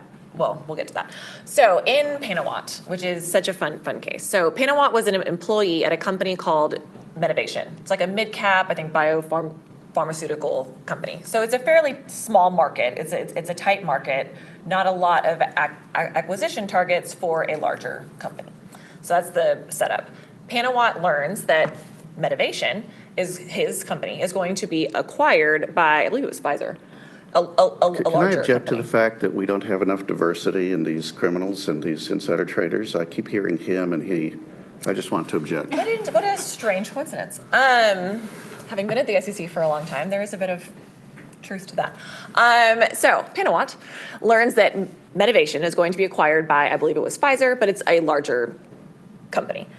He deduces that this will cause the stock price of Insight, another mid-cap company in the same space as his company, Medivation. He's thinking Insight stock is going to go up because their likelihood as an acquisition target has now gone up because we are out of that market. And so he only knows they're an acquisition target because of his position, because of the information he learned as being an employee of Medivation. So he used that information. He bought Insight call options. He made a little over $100,000. The SEC charged Panawatt with insider trading in violation of Section 1010B and Rule 10b-5, saying he misappropriated, kind of shoehorning it into that misappropriation theory. He misappropriated confidential, non-public information about Medivation to trade in the securities of a competing company, Insight. And the SEC is arguing that Panawatt had a duty not to trade in Insight stock because the Medivation insider trading policy, so again, company policy, prohibited him from using material non-public information obtained through his work to trade in the, quote, securities of another publicly traded company. Now, this case is not final. It is a litigated action. It was not settled, but it has survived a motion to dismiss in which the Northern District of California denied Panawatt's motion to dismiss, in part quoting that language from the company's insider trading policy, saying, he violated, arguably, the company's insider trading policy, so we're not going to grant a motion to dismiss, saying the SEC, has no grounds to bring this insider trading case. And it's an interesting case because it made everyone go look at their insider trading policies, and I think even we were surprised that pretty much all of them include a line like that. And though we don't have an outcome yet, I absolutely believe, here, this is the SEC's goal. This is where they're looking to go. Back to that definition we had on the first slide, where we take out that language of in breach of a, relationship of trust or fiduciary duty. It's trading in possession of MNPI, which is what they're saying Panawatt did here. So it's sort of like the Carpenter case in the sense that There's no contractual or fiduciary relationship between him And and Insight. Insight, or between his company and Insight. It's a competitor. But the information he used to trade on their stock was very material information about his own company, and then he extrapolates on the effect on the market and takes a bet. So it is, I mean, and it's short-term gain, so that probably got their interest more than if he had just bought that long-term and sat on it. It wasn't call options, he'd just gone long in the security for a long time. But even then, that sounds like insider trading. It feels like it, but it wouldn't have been under the fiduciary standard. It only is, if it is, under a misappropriation concept, and it's just stretching out. It's stretching. And we have a question saying that notes the V&E panelists are saying that issuers should be prohibiting employees from trading in related companies. Well, first I would say, I don't know that is what we're saying. That is not what we said. We're What saying we go check said your is that's policy. what this said. That's what this says. Go Right. read your policy. You know what? Actually, And we're going to call go to a us. slide so you can see what we say. Because the point here is that go check your policy. Is that what you say? And if so, you need to make sure you have the internal controls, procedures, and policies to ensure that's not happening. But I would caution those to think about, is that what we want our insider trading policy to say? And we generally have 4 alternatives when we counsel companies about their insider trading policy and thinking about Panawatt. You delete the language that relates to third-party companies, you keep the language with respect to third-party companies, or you go somewhere in the gray area. You limit it to third-party companies with which you have a relationship or something like that, or Confidentiality agreement known confidentiality to the employee. agreement, something like that. Or you give yourself the ability to black out certain third-party companies as needed from time to time, or some combination thereof. But we recommend you revisit. We do not necessarily recommend that you keep that language. So we have not necessarily picked one of these 4 as we want all of our clients there, but We go you should company be, by company. and there may be some other variations of these, but what we are recommending is that you revisit your policy. You should anyway, right? Because it's got to be publicly filed now in your 10K. Revisit your policy and think about what it says about third parties and consider the standard you want. And is it an aspirational standard? Is it a standard you can enforce? But what is it you're going to do? The other part of the question that came in is, in Panawatt, would Panawatt have been liable had the insider trading policy not been so broad? Remember, this is Panawatt and not the company. The company was not charged. Yeah, company was not charged for this. So would he have been liable? Well, the complaint also notes that separate from the insider trading policy, there was a fairly standard confidentiality agreement that the person had signed, saying that they would keep all the information that they learned in the course of their employment confidential and use it only for the company's benefit and not for their own. And while it was not the primary focus of the complaint, they are trying to lay the groundwork that that would have been sufficient. So even if this insider trading policy said nothing about third-party companies, the existence of the confidentiality agreement may have been sufficient. Then even if you didn't have that, you're back to a simple question on which I guess we'll end.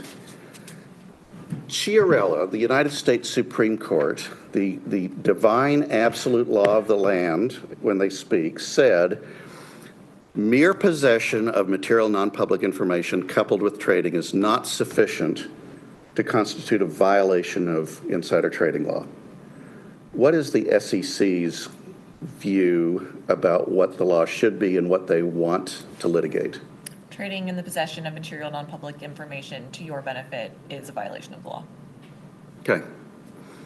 Which takes us back to an awkward situation we get in. If you know enough to be worried enough to ask us whether you should do it, maybe our answer should always be no. But then why would you bother to call us? So with that, I don't know if we should end on that. We should. There's always gray. it's a challenging area, challenging and area. it's not one that you want individuals doing. They need to call the GC's office. We have a question in the audience from a very brave young woman. How in the world, unless he was a stupid person and texted it to somebody or put it on Facebook or something, how did they get into that guy's head that he that was this strategy is that I know about this, nobody else knows about this, so I'm gonna do this because I'm a savvy trader. They asked him. How did they, well, who turned it in, or what was it? Well, that was an event-based, kind of more traditional finding. Whenever, there's any kind of a stock jump in any company, they're looking at timely trading around it. Yeah, so the question, part of the question was to ask us to read his mind. How could anyone be so stupid as to think, right? One is either he hadn't read the policy, and like many of you in the not sure category, didn't know, didn't want to ask, didn't check, saw an opportunity to make money that blinded all other considerations. That's greed. We've seen that in the movies. Greed is still a primary motivator. And then how did it get caught, right? FINRA says who knew about it. They get it on the list. He didn't trade in his own company's stock, but once he's on the list, they can look and see where else he traded, and they see that he's traded in a competitor. So this is actually I think it's a pretty straight, it's not as dangerous a case. It's pretty straightforward in the misappropriation theory context. There are a lot of facts we could get into where it gets harder. People need to know that the SEC's perspective is Chiarella got it wrong, the Supreme Court's wrong, and they whittled it away in the misappropriation theory, and they're going to continue to whittle it away and expand it until people aren't doing it for even more extreme things. So if you want to read all the things you shouldn't do, go read Matt Levine. Don't do it in your mother's account. Don't text or email about it. Don't do it by planting bombs at a company and shorting its stock. My favorite, don't do it while employed at the Securities and Exchange Commission. There are cases underlying every one of those rules.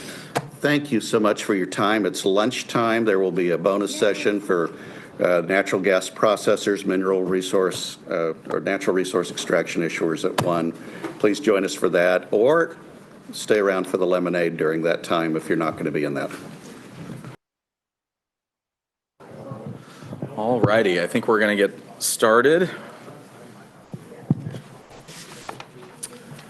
Well, thank you guys. Hopefully you guys all enjoyed and learned a lot during the morning session, had some lunch, and thank you guys for coming to the bonus session where we're going to talk about resource extraction payment disclosures.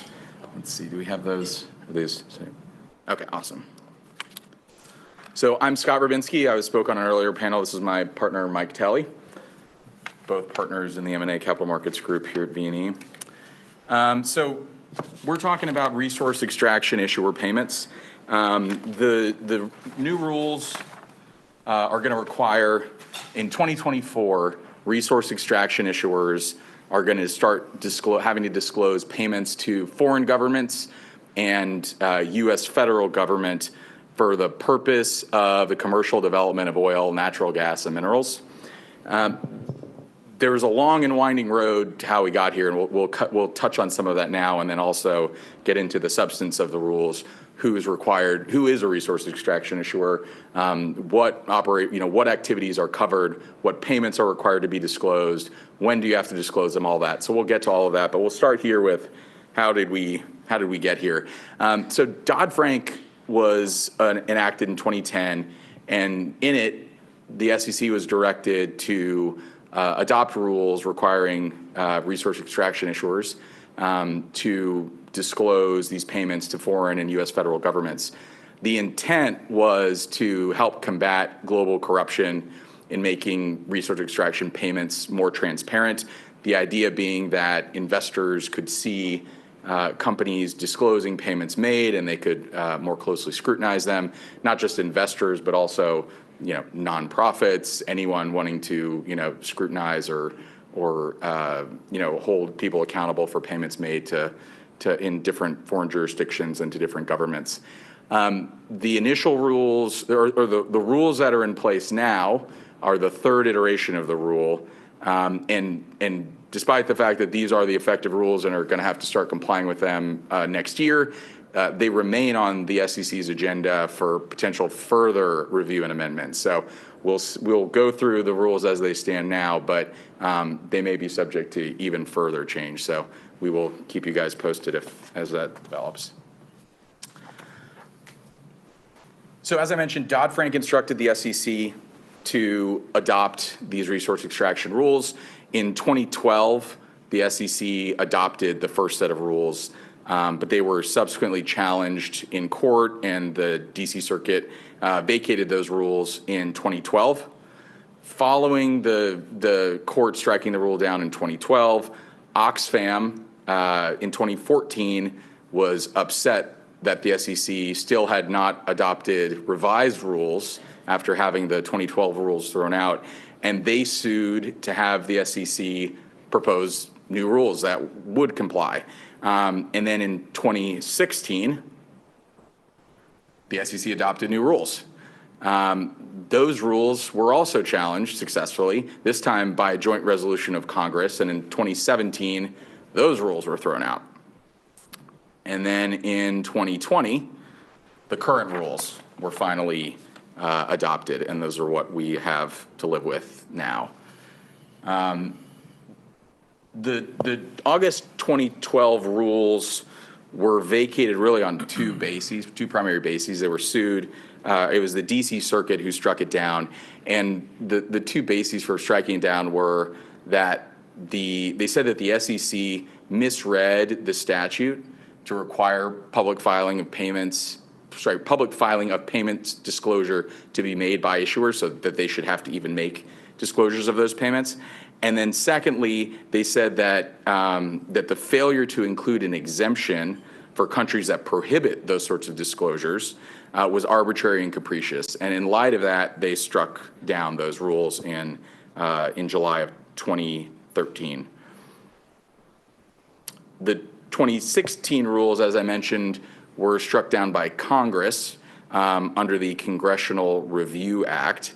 And Congress struck those down, saying that there was a potential adverse economic consequence to public companies in the U.S., that the compliance cost was going to be too high, and that it was not worth pursuing. And then also, they noted that there would be competitive harm to U.S. companies as compared to foreign companies who wouldn't be required to comply with this rule. And again, on the basis of that, they struck it down in 2017. So the 2020 rules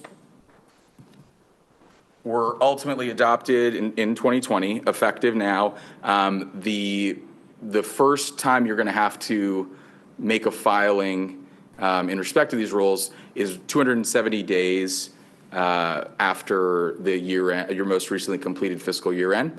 So for companies with a calendar year end, the first time you're going to need to make a filing will be September 30 of 2024.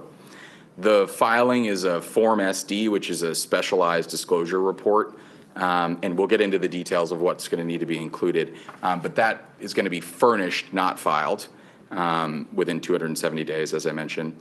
And it'll also need to be XBRL tagged, which many of you already know about, but we'll get into a little bit later on.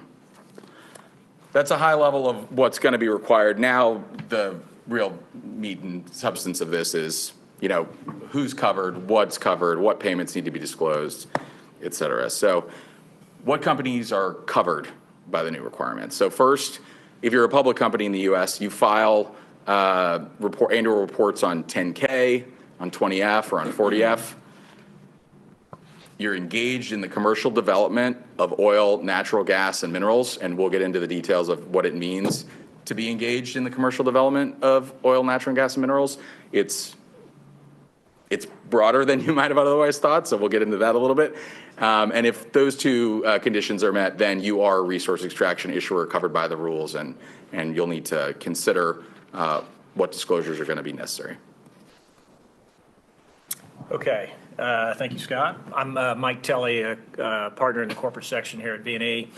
I'm going to start by talking about what activities are covered. And just by way of backdrop, Scott mentioned Oxfam. That's an NGO that is trying to promote the elimination of poverty in third world countries and things like that. And my understanding is they were the principal author of this rule or had significant input into how it's written. They don't know a whole lot about how the oil and natural gas industry works, and so it's got some vagaries in it that make it hard to interpret, particularly for domestic U.S. operators who don't necessarily conduct operations the same way you see for international projects. So we'll try to touch on some of those vagaries. Right now, there's just virtually no guidance. There were some CDIs that were issued in connection with the 2012 rules. I guess it's unclear whether those are still valid, but they're out there. There's language in the adopting release, which Scott and I have spent a lot of quality time with in preparation for this program, and there's just still a lot of vagaries that we'll try to point those out as we go through this. But so starting off, if you're a resource extraction issuer, if you're engaged in the commercial development of oil, natural gas, and minerals. Commercial development of oil, natural gas, and minerals is defined as exploration, extraction, processing, and export of oil, natural gas, and minerals, or the acquisition of a license for any of the foregoing purposes. So extraction is pretty clear. That's fairly commonly. And I should also say that the other thing that's a little wonky about this rule, there's a rule.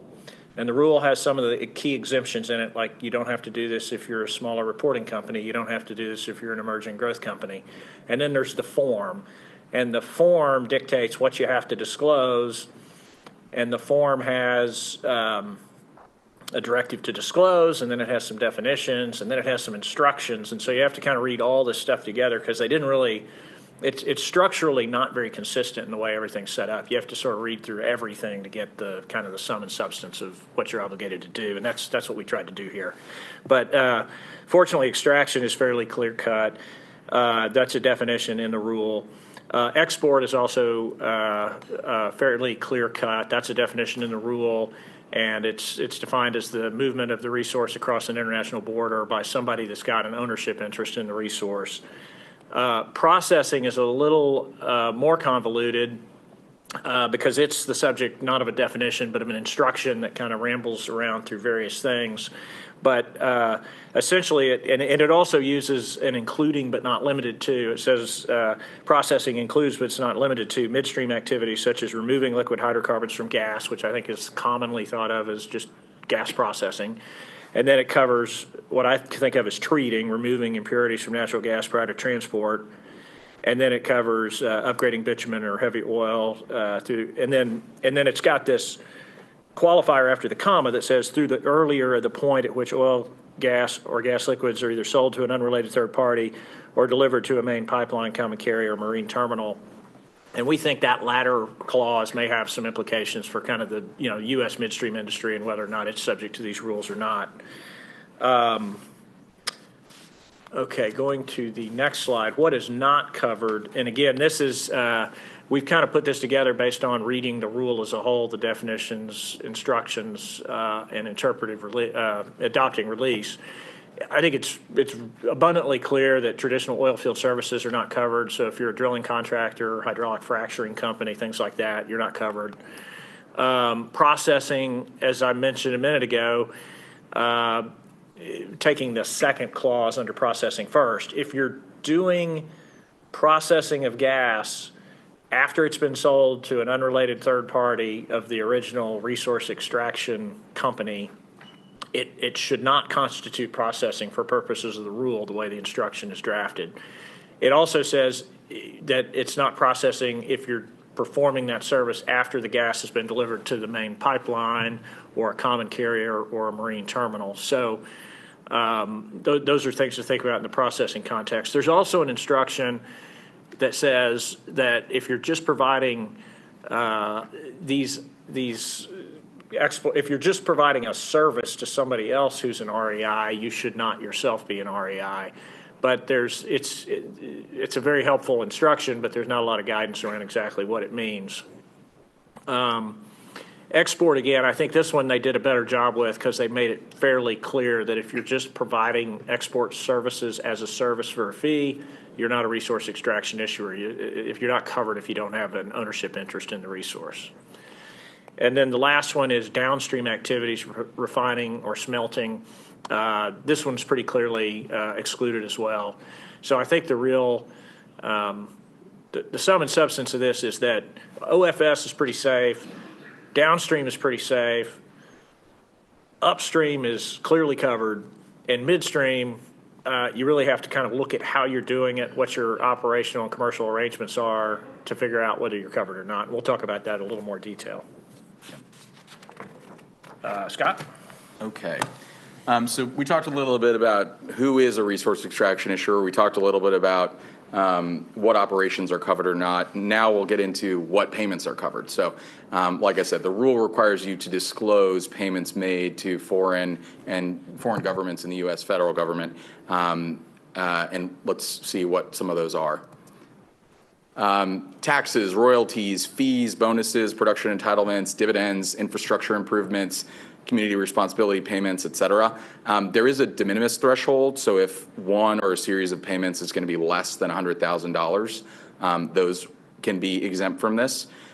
There's also not a ton, but a little bit of guidance around some of these points. For example, the dividends. If you've got a U.S. federal or foreign government, that owns an interest in the company and receives a dividend on the same basis as every other shareholder of the company, those dividend payments would not be covered. On the other hand, if they receive a cash payment, dividend payment in lieu of like a production entitlement, those definitely would be picked up. So you can see it's fairly broad what sort of payments get picked up and are going to be required to be disclosed. One question that comes up is, payments by who? Is it by, the public company itself?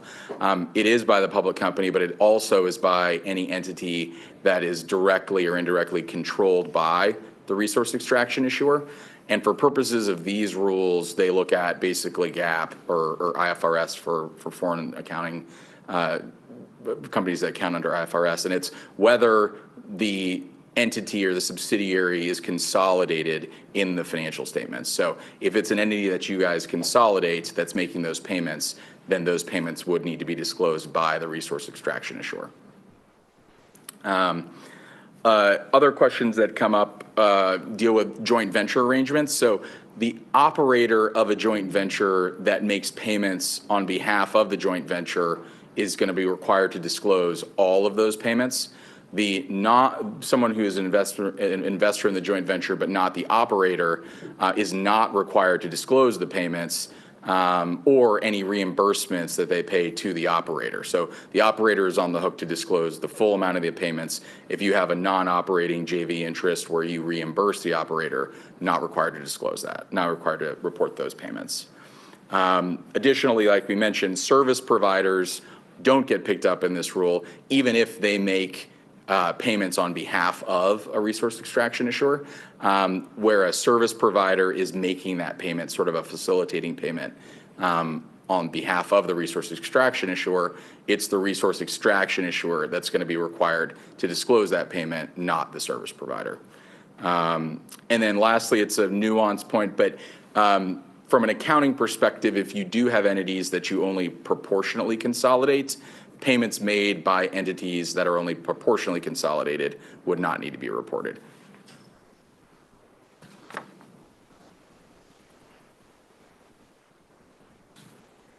Okay, next slide is what constitutes a project. And what constitutes a project is an important point because it kind of forms the centerpiece of how the disclosure obligation works. And in the original rules, the SEC had defined a project basically as at the contractual level. So you basically had to make payment disclosures with respect to every single contract you had with a foreign governmental entity or the federal government. As the new rules, I'm going to go ahead and throw all three of these up because they all kind of work together. The new rules require you to kind of make your own assessment of what is a project by looking at the resource that's being extracted, the method of extraction, and the jurisdiction of extraction. And the way the rules work is you can't have a a single project that crosses what they call a subnational boundary. So like in the United States, that would be a state boundary or a provincial boundary in Canada. But you could, have a single project within the state of New Mexico or the state of Texas. And then if we go to the next slide, you'll see how project starts to fit in with everything else. There are kind of three central disclosures that you have to make. And of the types of payments that Scott mentioned, which are taxes and fees and royalties and bonus payments, et cetera, your disclosure has to include the type. It has to include all of those payments made for each project that you're engaged in. It has to have the total amount of payments to each government, and then it has to have the total amount of payments by each payment type. Again, all by kind of organized by project. There's some other disclosures here that you have to include: the currency that you use to make it, the business segment that made it. You have to identify the project to which it relates, the resource being extracted, the method of extraction, et cetera. But it's really the centerpiece is kind of those three big categories of payments that you have to make with respect to each project, government or payment type. Going to the, whoops, wrong button. How are payments calculated? You do not provide the payments that you make on an accrual basis. You provide them on a cash basis. They have to be reported in either U.S. dollars or your functional reporting currency. And if you have in-kind payments, you have to convert those into, you have to provide the cash value and identify those as in-kind payments. If the payment is actually made in another currency, a local currency, you have to convert it to U.S. dollars or your functional currency. And you can either do that by doing it using a conversion rate at the end of the year as an average rate over the course of the year, or as the exchange rate on the date the payment was made. So the rules give you three options in that regard.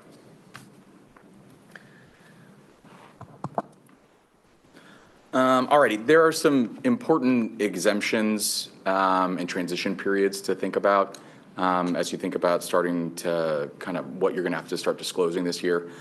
So the first one, legal conflict. So if you are prohibited by law of some foreign jurisdiction to disclose the payment and provide that information publicly, that is an exemption. Contractual conflict. So if there is a contract that you have now that predates the adoption of this rule that prohibits you from disclosing these sorts of payments, those would be exempt from disclosure also. I'll note on this one in particular, though, you can't just do nothing, I guess is what you have to say. You are required to attempt to disclose that information. You are not required to renegotiate existing contracts or pay the counterparty, a fee or something to allow you to disclose.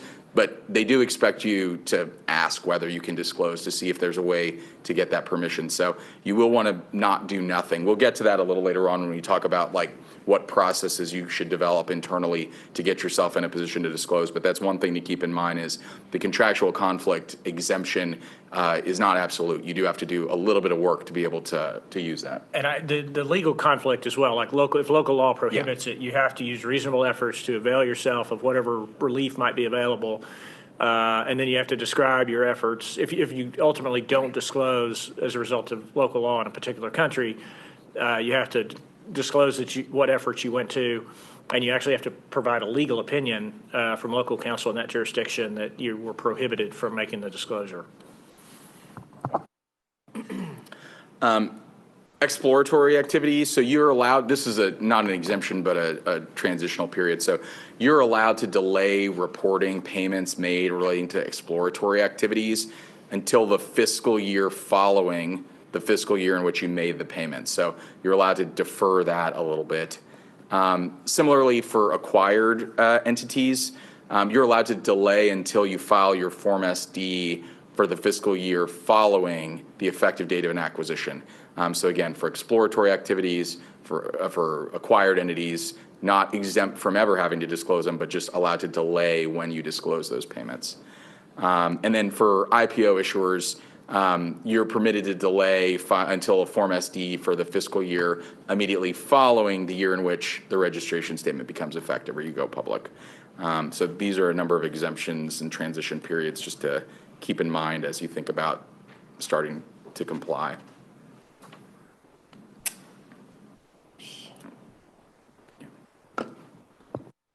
Okay. We've covered some of this, but just to reiterate, this is, it's finally coming home to roost after almost 10 years of proposed new rules and litigation to try to kill these rules. The initial Form SD filing is required 270 days after the end of this year, which is September 30, 2024. The payments are required to be XBRL tagged. And then the last bullet on this page is covering the point that if you have a parent entity and you have a reporting subsidiary, maybe you have a subsidiary that has issued debt securities in a 144A deal or something, files 34 Act reports. That subsidiary doesn't have to file this Form SD, or well, it has to file the Form SD, but it doesn't have to include all the payment information. It can just reference the fact that that payment information is included in the parent's report. So it eliminates a duplicative, potentially duplicative reporting requirement. In the new rules that were adopted in 2020, the SEC also recognized that there are some other jurisdictions that have these kind of reporting requirements out there, and they basically said if you're already reporting under one of these alternative regimes, you don't have to create a new separate report under the SEC's rules. So the 4 or 5, I guess, that they recognized in the rules were there's 2 in the EU, 1 in the UK, and 1 in Norway and 1 in Canada. So if you're already reporting under one of those regimes, you basically can just attach that report to your Form SD, and you have to reference the fact that you're relying on that, and that's you're fulfilling your reporting obligation basically by providing the other country's report.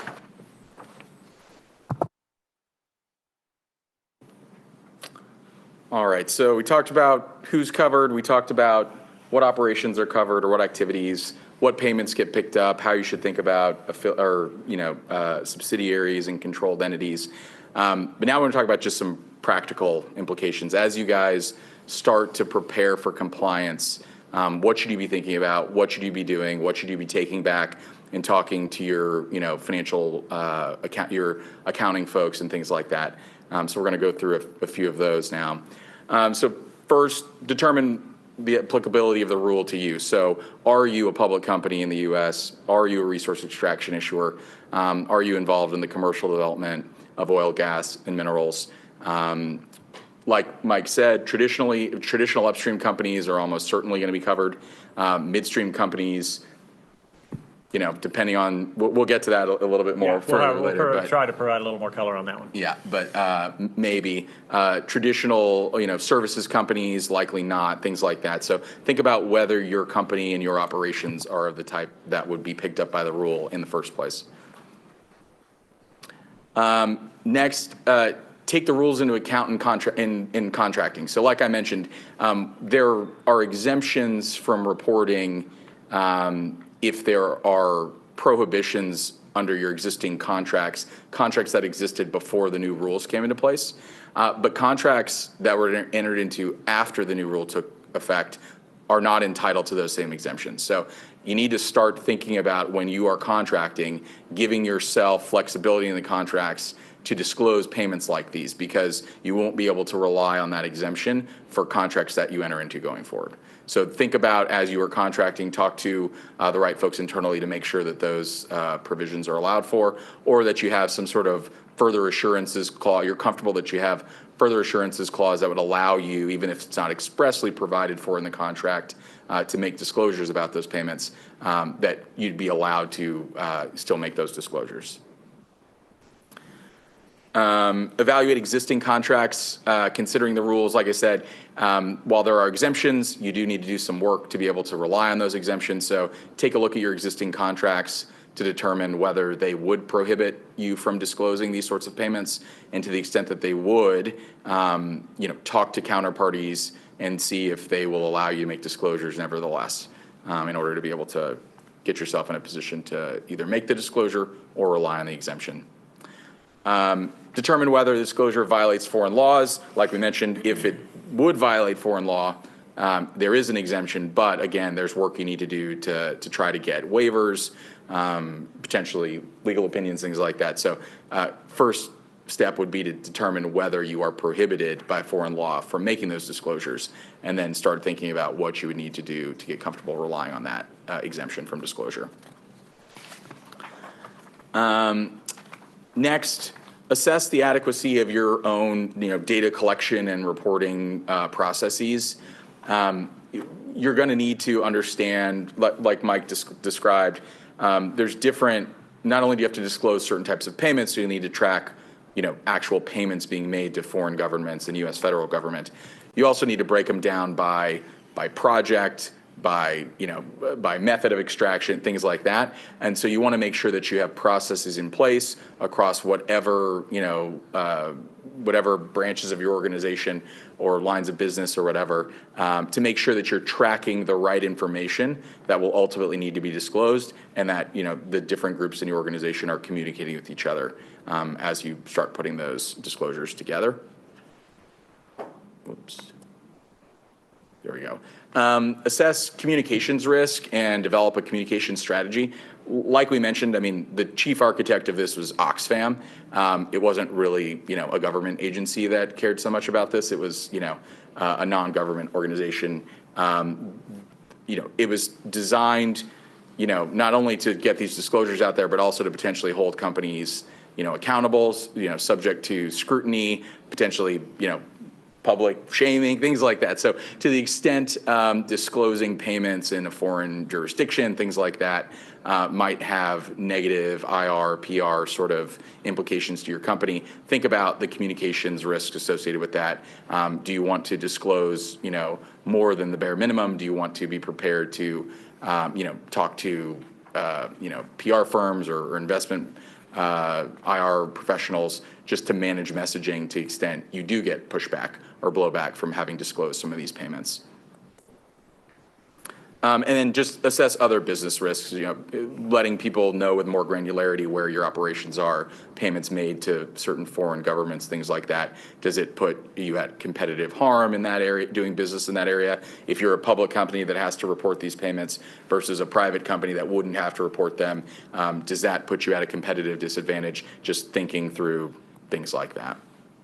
And then lastly, while the rules, like we mentioned, there's a lot of nuance and ambiguity in the rules, unfortunately. So think about whether you either there's sufficient ambiguity based on your facts and your operations that you want to get clarity from the staff, or it's clear that you are covered, but there's some special circumstance where you might want to obtain a waiver from the rules.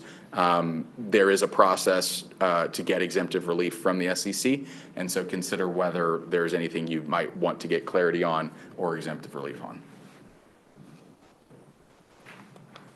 Okay, and then as Scott alluded to, we have a slide here at the back that just references some of the special issues potentially applicable to midstream companies, particularly if you're a G&P, a gathering and processing midstream company, or you have gathering and processing operations. I think our impression is in foreign projects, a lot of the upstream and the midstream tends to be integrated. It's all performed by by the same company. In contrast to the United States, where a lot of the midstream activities are performed, including gathering and processing, are performed by third parties on a kind of fee-for-service basis. And so this rule doesn't really address that difference in manner of operation, or it doesn't do it very well. But there are a couple of instructions you can potentially think about hanging your hat on to help come up with a more logical rule for the way the U.S. Industry operates. Is that the definition of commercial development of oil, natural gas, and minerals clearly picks up processing. But at the same time, you've got an instruction to the rules that says you generally should not be considered a resource extraction issuer if you're just providing a service to assist with processing.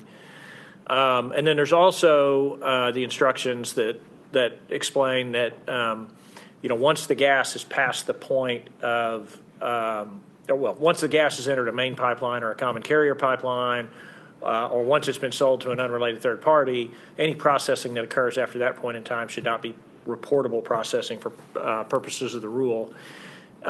So if you put all this together, you could start to ask yourself, whether a traditional, independent midstream company that's just engaging in processing in exchange for a fee should be covered, even though the rule clearly says processing.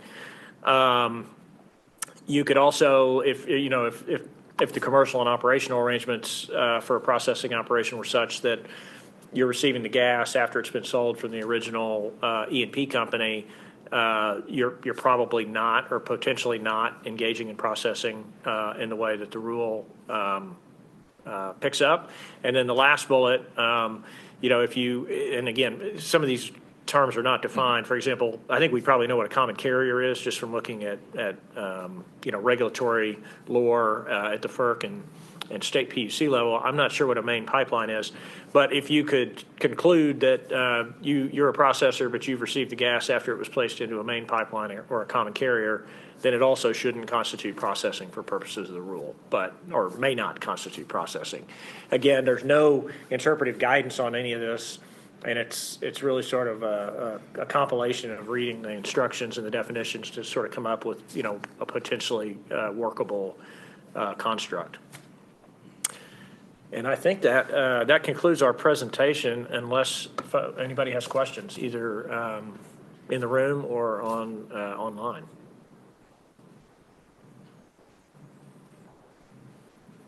Great. Well, thank you, everyone, for attending. Those who attended in person in Houston, those of you who were watching us online, thank you to all the speakers. We really appreciate you guys taking the time with us, and we'll see you next year.